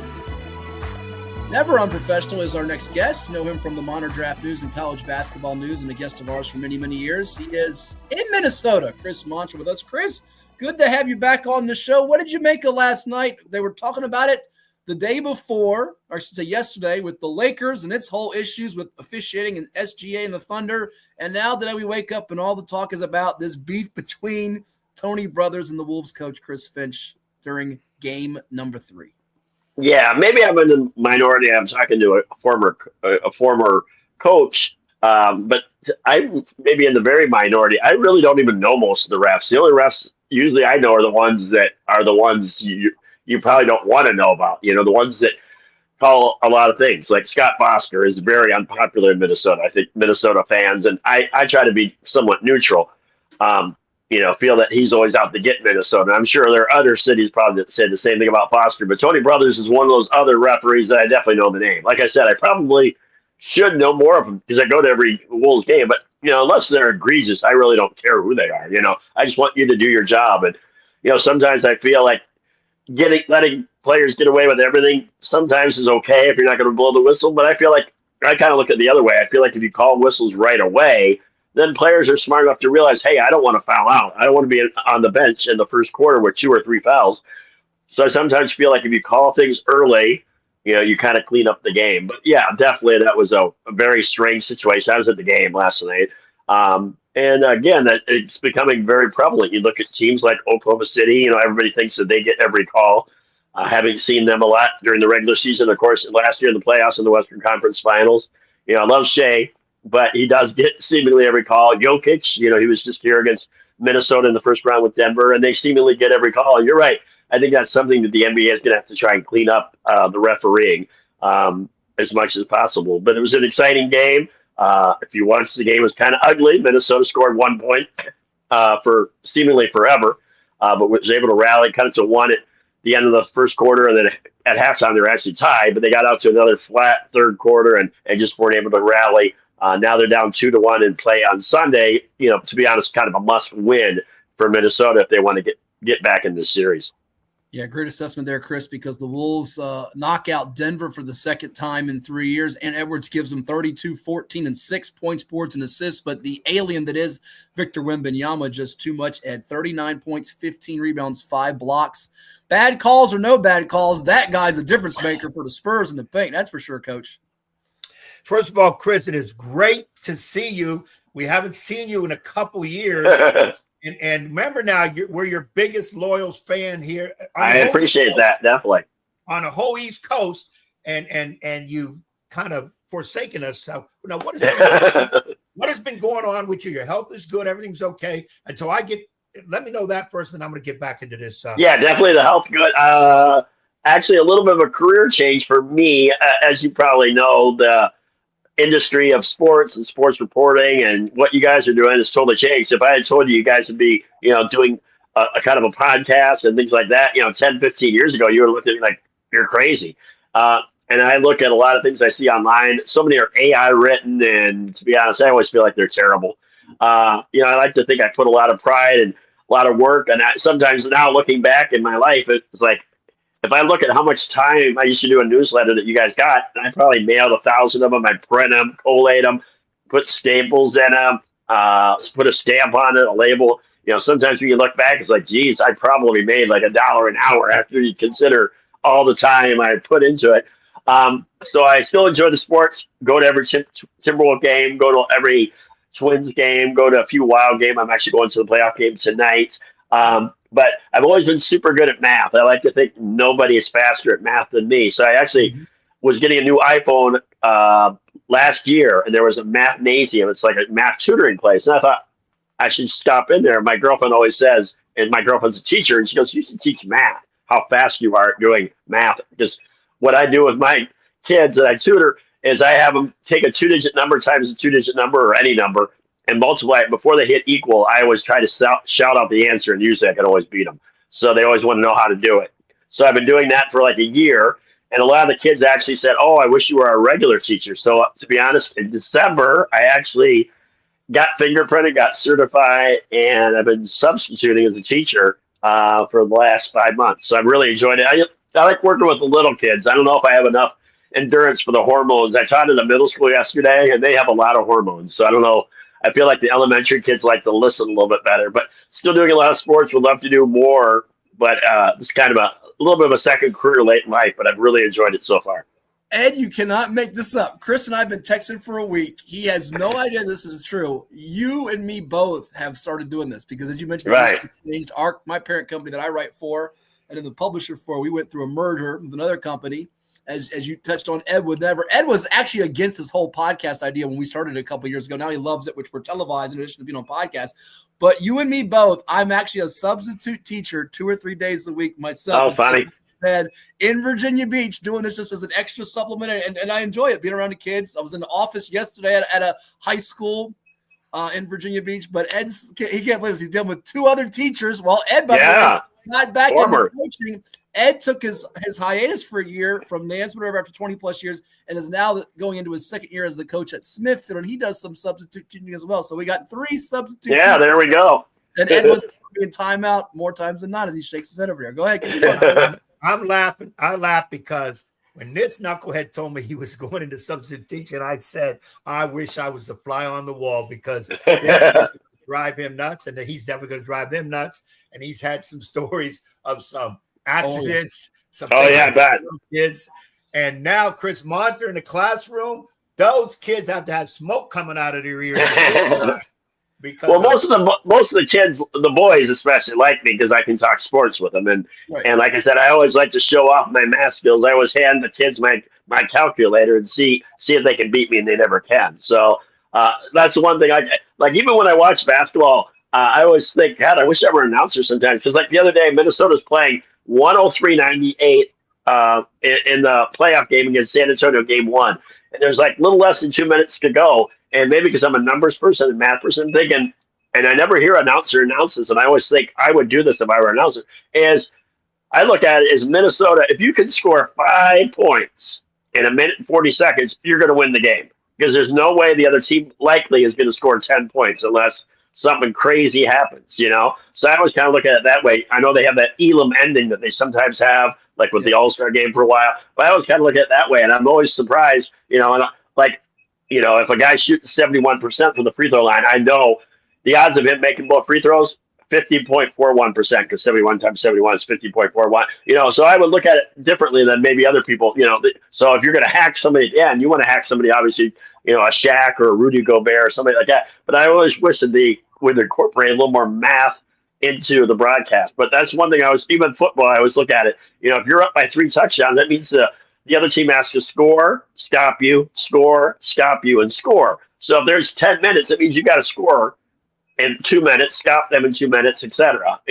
Or you're going to lose. And, I always think it'd be kind of cool if announcers would think that way and maybe explain it to fans that, hey, you need to rush. And I always see NFL teams, especially the Vikings, people always get critical that they go super slow at the end of the game when they're losing. It's like, well, you got no chance if you're going super slow. You got to get out of the huddle fast. Well, it's funny, too, Chris, because Ed asked me during the PIT, which we got to broadcast, privileged to do on television here for the Hampton Roads market and worldwide for Prep Spin. He's like, where's our guy, Chris Monter? I think it was the next day or not long after that you texted me, and we've been texting ever since. Right. But I want to get your take, and I'll let Coach jump back in here in a second, too. you've seen a lot of great players over the years. You've covered high school, college, pro, the Monitor Draft News, college basketball news, everything you've done. Have you ever seen a player in person, which you now have, like Victor Wembanyama, and what makes him so unique from seeing him live and in person? To kind of break it down for us if you can. Yeah, I was just saying LeBron was the best player I'd ever seen. Before it was Kevin Garnett was the best high school player I ever saw. Then I said LeBron was the best high school player. But Victor Wembanyama is just so tall and lanky. Like the first game, he had 12 blocks against Minnesota, and Minnesota, after looking at the tape, was convinced that 4 of them were goaltending. But he's so tall and can jump so well because he has those long arms, you can't really tell if they're goaltending. So there were several last night that the people around me were all sure they were goaltending, and it's like, I can't really tell because he's so dang high up in the air. So you're right. He makes an amazing impact. Obviously, he struggled in game 1, maybe settled a little bit too much for the threes, 0 for 8. Maybe, again, the Spurs are a very talented team, but they're a super young team. And I think that's one thing they're going to learn from this. Maybe they don't beat Oklahoma City this year, but, you get all those young players like Castle and all the Johnson, and you maybe add some more experience, maybe some veterans next year. This is going to be a team, I think Oklahoma City and them. I know Minnesota fans aren't going to like to hear it because we've made the Western Conference Finals the last few years, but it's going to be tough to get by either of those teams. But you're right. He's just incredible when you see him, on the court. You saw a couple times where he blocks shots without even jumping. He's just so long. So, yeah, I don't think we're ever going to see a player quite like him for a long time. And, that's not something you say just flippantly, but, he's so incredible to watch. And you look how skinny he is, and you figure he's never going to be a bruiser. But if he can continue to add more muscle, he's going to be even more dominant. And you just hope he can stay healthy. That's the one knock on him. You see him get hurt a little bit. But if he can stay healthy, I think he's going to obviously be one of the best players ever. Yeah, it could be frightening, Ed. Yeah, Chris, he's definitely one of a kind. I think there are more coming like him. I've seen some reports on some 6'10", 6'11", high school kids, some foreign kids over there in the NBA's African developmental type league that can really handle the ball and all that too. I think he's one of a few that are coming. And the thing with him, sometimes the bigger you are, the more bumbling you are and whatever. He's not. He can lead a break. He can stop a break. He's a one-man wrecking crew against your break. He can dunk on you. He can hit the 3 on you. He can cross you up. He does so many different things and he's got the people around him, as you mentioned, a young team. The only thing about that young team, and probably Castle more than anybody else, and I watched the game last night, Castle's starting to get a little bit more into the pushing and shoving, and then T was responding back.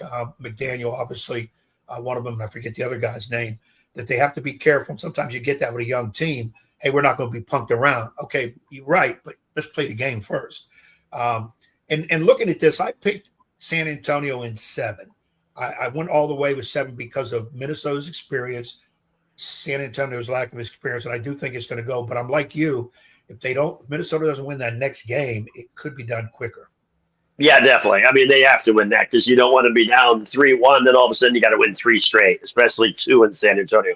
That would be very tough. But I definitely think Minnesota is a team capable of bouncing back. It's a team that has kind of lollygagged at times. I thought during the regular season the last couple of years, they've been a number 6 seed this year and last year. They were a 3 seed the year before, but has been able to overcome the odds and make it to the Western Conference the last 2 years. So you're right. I think they can definitely use that experience. I mean, you look at, I think the other day, Anthony Edwards actually became the all-time leading playoff in terms of games played in Minnesota.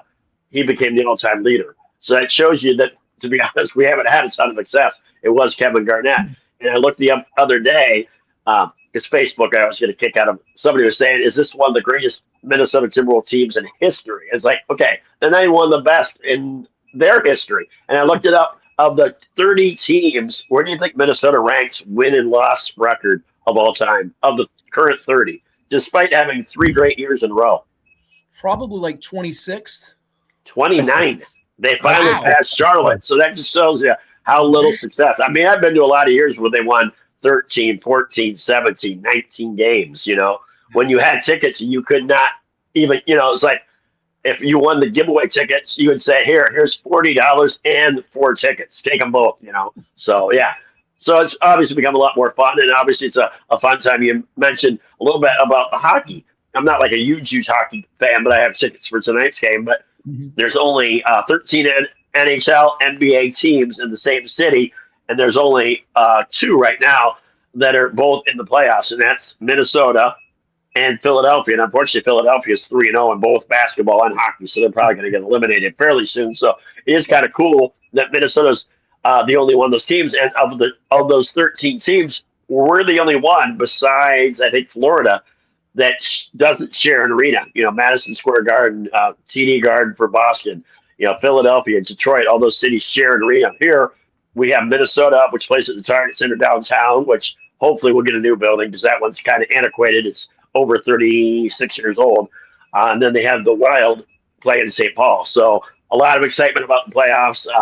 Our baseball team, the Twins, are doing nothing, no interest at all in them, even though I have tickets. But I think there's been a lot of buzz, obviously, because of the hockey and the NBA going on. And obviously the Wild need to win tonight. They're down 2-0 against a terrific Colorado team. But a lot of fun if you're a Minnesota sports fan. Yeah, that game of the night, Chris, with the Wild and Avalanche, it was back and forth, the goals galore, just craziness with all the scoring in that one game. And, they came off a tough series with Dallas. They won in 6 games, but this Colorado team, much like we talk about with OKC and the Spurs, I mean, they look like they're almost unbeatable, but they've had a really good year like the Wolves getting to the second round. Fan bases always expect more, even though sometimes you run into a team that's a juggernaut like we see with the Avalanche and like we see with OKC, what they're doing against the Lakers. Right. And again, we talked about the lack of success for the Timberwolves throughout the years, but this is actually the first year, which is almost incredible to say out loud, that the Timberwolves and the Wild have advanced to the second round the same year. So usually, Minnesota Wild haven't got out in the first round the last 10 years. And Minnesota in basketball, we had a stretch of, I want to say it was 14 years where they didn't even make the playoffs, which seemingly you would think would be impossible not to make it once out of 14 years. But yeah, like I said, a lot of fun now as a sports fan here. Love to see them win a title because no Minnesota team's won a title since 1991. When the Twins won, they won in 87. The Vikings have never won, despite being in 4 Super Bowls. The Wild have never won, and of course the Timberwolves have never even made it to the finals. So it would be kind of fun to see that. But you're right, a lot of great competition, especially in the Western Conference with Oklahoma City and San Antonio. I know a lot of Minnesota fans would love to move to the Eastern Conference if a Seattle or a Vegas gets a team, because unfortunately, like even last night's game started at 8:45 Central. It's kind of a late night. And we had a couple games that started even late. We had one game against Denver that started at 9:30 locally here. It was on the road, but if you're a fan, it means you're up till after 12 just to watch the games. Yeah, I wouldn't be opposed to some conference realignment there, Ed. We hear the chatter about it with baseball. You mentioned your Twins there, Kirby Puckett, his great blast as they won the Fall Classic, but it could maybe happen with an expansion team in basketball. Last one for me, I'll let Ed finish up with you here, Chris. We have the draft coming up, the lottery this weekend. Who's going to get the number 1 pick? All kinds of talk about that. I am curious what your take is, regardless of who gets that number 1 pick. You watched the college game rather closely with a keen eye. AJ DeBonsa, BYU, and Darren Peterson of Kansas, the 2 main guys there. Is there one you would prefer over the other, or is it all about fitting your eyes, whoever gets that? There's been some chatter even that sort of like Eli Manning with the Chargers years ago, and he went to the Giants, that if the Kings get it, that DeBonsa might not play for them. We know about the whole situation with Peterson this year and his health. What's your take on the whole number 1 pick in the lottery coming up? Yeah, again, it's going to be a draft dominated by younger players. As you mentioned, both of those players were freshmen. You look at Caleb Wilson from North Carolina. I think you can see maybe as many as the top 6 picks all be one and dones. And I remember the day, and I kind of wish they would go back to that when high school players could be drafted, because I feel like, to be honest, if you look back at that list, Kevin Garnett, LeBron James, Tracy McGrady, Jermaine O'Neal, a lot of those players were very good players, Dwight Howard, and to be honest, a lot of them are or will be all-stars. There were some that didn't make it, but I feel like even now, if you're a college coach, it's got to be tough because you're working so hard to get that player to play for you. And now with NIL and all the money, that's, to be honest, a little crazy. It kind of made me, to be honest, lose a little bit of my interest. I still love it, but not as much because, I remember the days where you'd be a freshman, you play 5-10 minutes a game. The sophomore, you play 15-20. Then as a junior, senior, you were expected to carry the team. The very first year I went to, they used to have the Orlando Classic right after the Portsmouth Invitational. That year I went, 1990. That year, there were, of the 27 first-round picks, 25 were seniors. That just shows you how the draft has changed over the years. And then you had the foreign kids and the high school kids. So it's definitely changed. But you're right. It's going to be a young player draft. And you're right. Now more than ever, the kids really control so much where they play, where they sign, and possibly, like you said, could be where they land in the NBA. I don't think we'll see that. We've never seen that like we have seen with football with, John Elway, even before Eli Manning and other players trying to, determine where they go.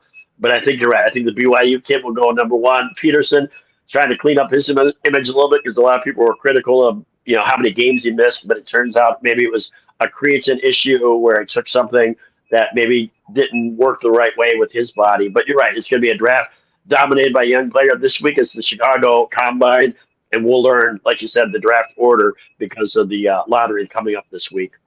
Yeah, it should be exciting. A bunch of freshmen, Ed, and even if you don't get Devonta or Peterson, you're going to get a darn good player because you got Wilson, as Chris mentioned, Darius Acuff at Arkansas, and so many more. Well, and Chris knows this as well as anybody. There's guys overseas. I mean, Victor wasn't known greatly, and then boom, now everybody in the world knows him. So there's people. Chris, any idea of some guys overseas that might be top 4 or 5 pick if you kept up with it, or too much? Yeah, definitely. I mean, you're right, and I will be not surprised to see like guys who look like a Jokic, players from that part of the country, who are physical freaks. I mean, you look at how big he is, how strong he is, and how well he runs the floor, his passing ability, can shoot from the outside. And the game, like you said, you look at Luka Doncic, you look at all the great players, Antetokounmpo, so many great players, and that has changed. I remember being in Portsmouth, a million years ago, and one NBA team, this shows you how the league has changed. We would never draft a foreign player. That was the mentality. You just, there were so many questions, so many risks, but now you look, and to be honest, a lot of those players, and we've seen that even with the All-Star game, when you have, world versus USA, how many of those players have turned out to be great players? And obviously you look how many MVPs, Embiid, Jokic, Giannis, etc. I think Doncic, could win one. Shea Gilgeous, Canadian, but obviously not born in the United States. So it just shows you how the game has changed, and that's the fun thing about being in this sport, like you guys, and especially with the draft. Like I said, it was all seniors, then it was high school players, then it's foreign, now it's one and done. So the league, knows where its bread and butter comes from, and have adapted many, many times, and probably will adapt even more times in the future. Also, Chris, what is your look at the rest of the NBA playoffs, and when it's all said and done, what 2 teams fighting for the title, and who wins it all? Yeah, to be honest, if I had to put money on it, I would bet on a Western Conference team. You look at Boston, a lot of people thought Boston could maybe get by. I mean, I thought Detroit being down 3-1 was dead, to be honest, and they have some Minnesota ties with Suggs, who's a Minnesota kid. So I was kind of rooting for them. Detroit, they're a team kind of like San Antonio in a way, just a team that's had great success in the regular season, but hasn't been able to carry it off in the postseason yet. They're still very young. Maybe getting shocked in that first round gives them, and I thought Cleveland would maybe give them a little tougher time than they have so far. So I think probably Detroit, New York. New York's, battle tested. They got a lot of veterans. I could see them winning that, to be honest. And the West, say if San Antonio wins, and I thought Minnesota after game 1 could win this series. I still think they could, but you have to give San Antonio the edge, up 2-1 and having 2 more home games. And I think Oklahoma City just shows how dominant they are. But that should be a great series, Oklahoma City, San Antonio, if that happens.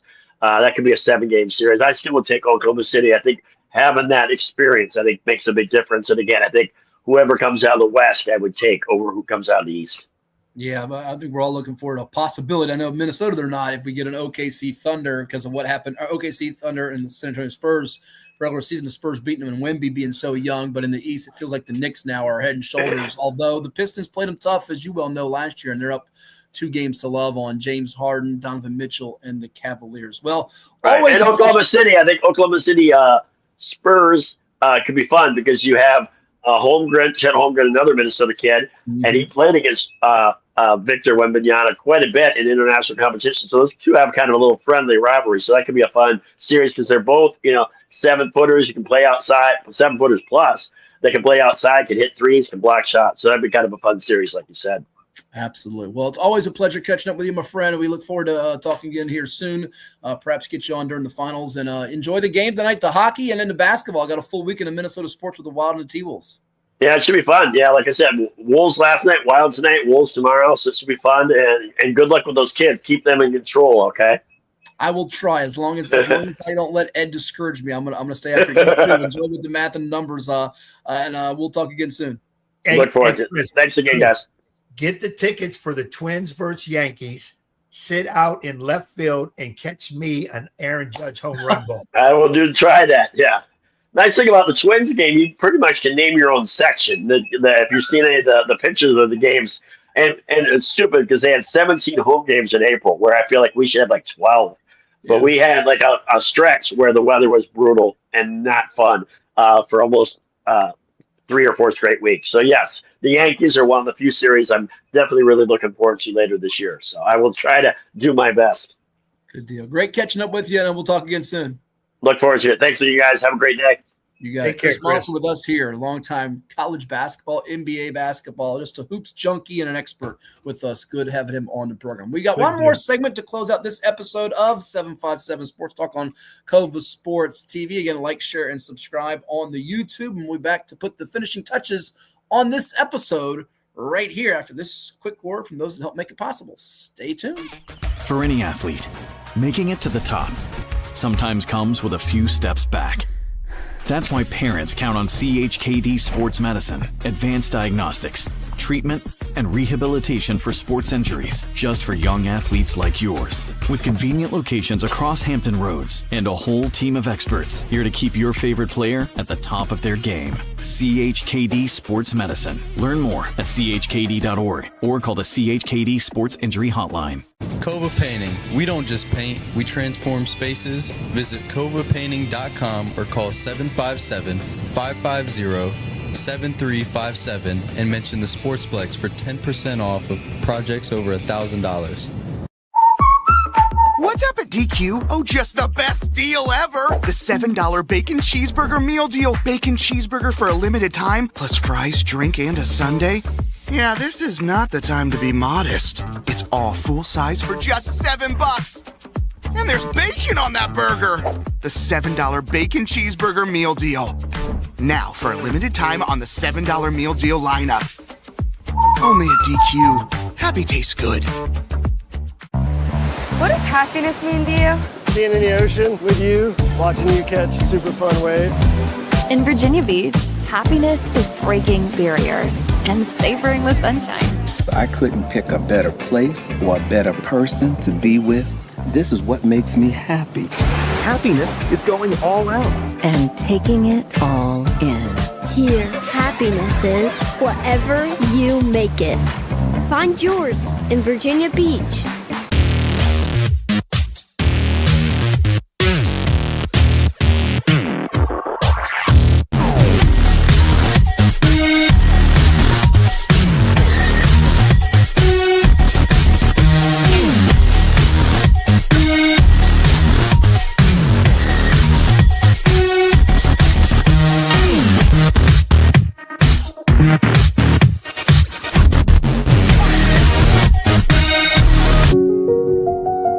I grew up here. I know this town. I know the people here. More important, they know me. As a banker at Town Bank, we become part of the communities we serve. The people who bank with us, our members, know us. When you bank with Town Bank, you'll know your banker. You'll know you can reach us, and you'll know we're here for you. James? Welcome back to 757 Sports Talk. No, it's not in the pool. It's Hatfield and Young at the Plex, the Virginia Beach Sportsplex.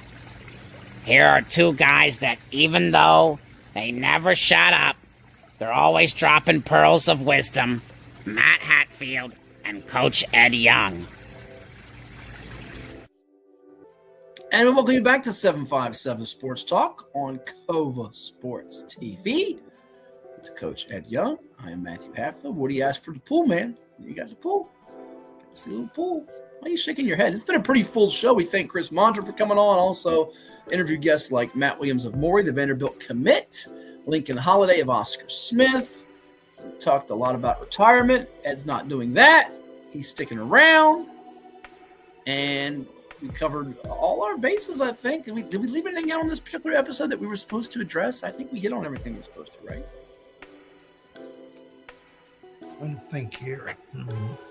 Why is your mic super low, or is it me? Are you away from your? Let's see if we hear low. You're like super low. Let's see if we hear you better now.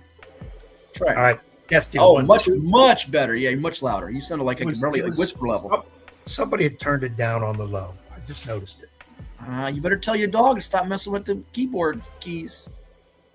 No, you're the one controlling the button, so I got a feeling you turned it down. I'm not controlling you from here. I can't do that. We did get a trade, by the way, just happened. The Guardians are bringing in catcher Patrick Bailey from San Francisco, trading a draft choice for him and a left-handed pitching prospect, Matt Wilkinson, according to Jeff Passan of ESPN. So there you have it, a little baseball.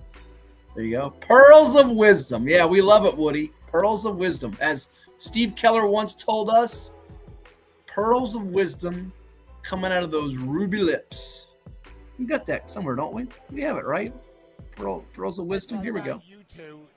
Hold on, we got it. Here we go. We got to find it. Long-running high school. One thing about you two is you never shut up. If you listen to you guys, there's always pearls of wisdom coming out of them ruby lips somewhere, and that's the way it's supposed to be. One thing about you two is you never. There you go. We never shut up. Pearls of wisdom coming out of ruby lips. There you go. Ruby lips has to be. He's talking about. Got to be talking about you because I don't wear lipstick, so. Oh, come on! I don't wear lipstick. Don't go there. No, when you're teaching elementary kids, you got to play the role. And I can see you dressing up as a woman with the lipstick and coming in with the kids. I do like not a dress up. I don't play dress up. No, it's like a Medea type. I can see it. I don't do Medea. I don't do dress up. That's not my boat.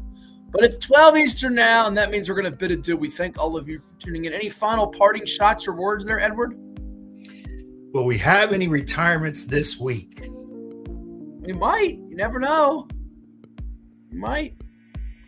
Can't take it. We had too many here lately, and wish them all well. But it's going to be, the landscape is changing, and time marches on, waits for nobody. All those cliche talk. So, like somebody once said, we're born to die, and a lot of things happen in between. Yep, some sooner than later. We'll see if the Brew Crew can beat the Yanks again today with Harrison against Schlittler on the hill.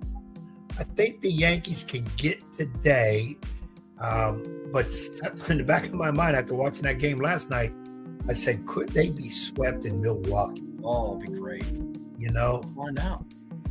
I think, though, today they'll get it. They've had some great bounce back, and I think they'll be able to take care of today. So let's keep our fingers crossed. What's on tap for the basketball? Who's playing today in the NBA? You got Cavs Pistons game number 3, and you got, of course, game number 3 Lakers and Thunder after LA did all the whining. But that's going to do it. We thank all of our guests, and we hope you all enjoy, especially all the moms out there. Have a happy Mother's Day weekend and enjoy your sports weekend. And we'll talk to you next time right here on COVA Sports TV. See you later.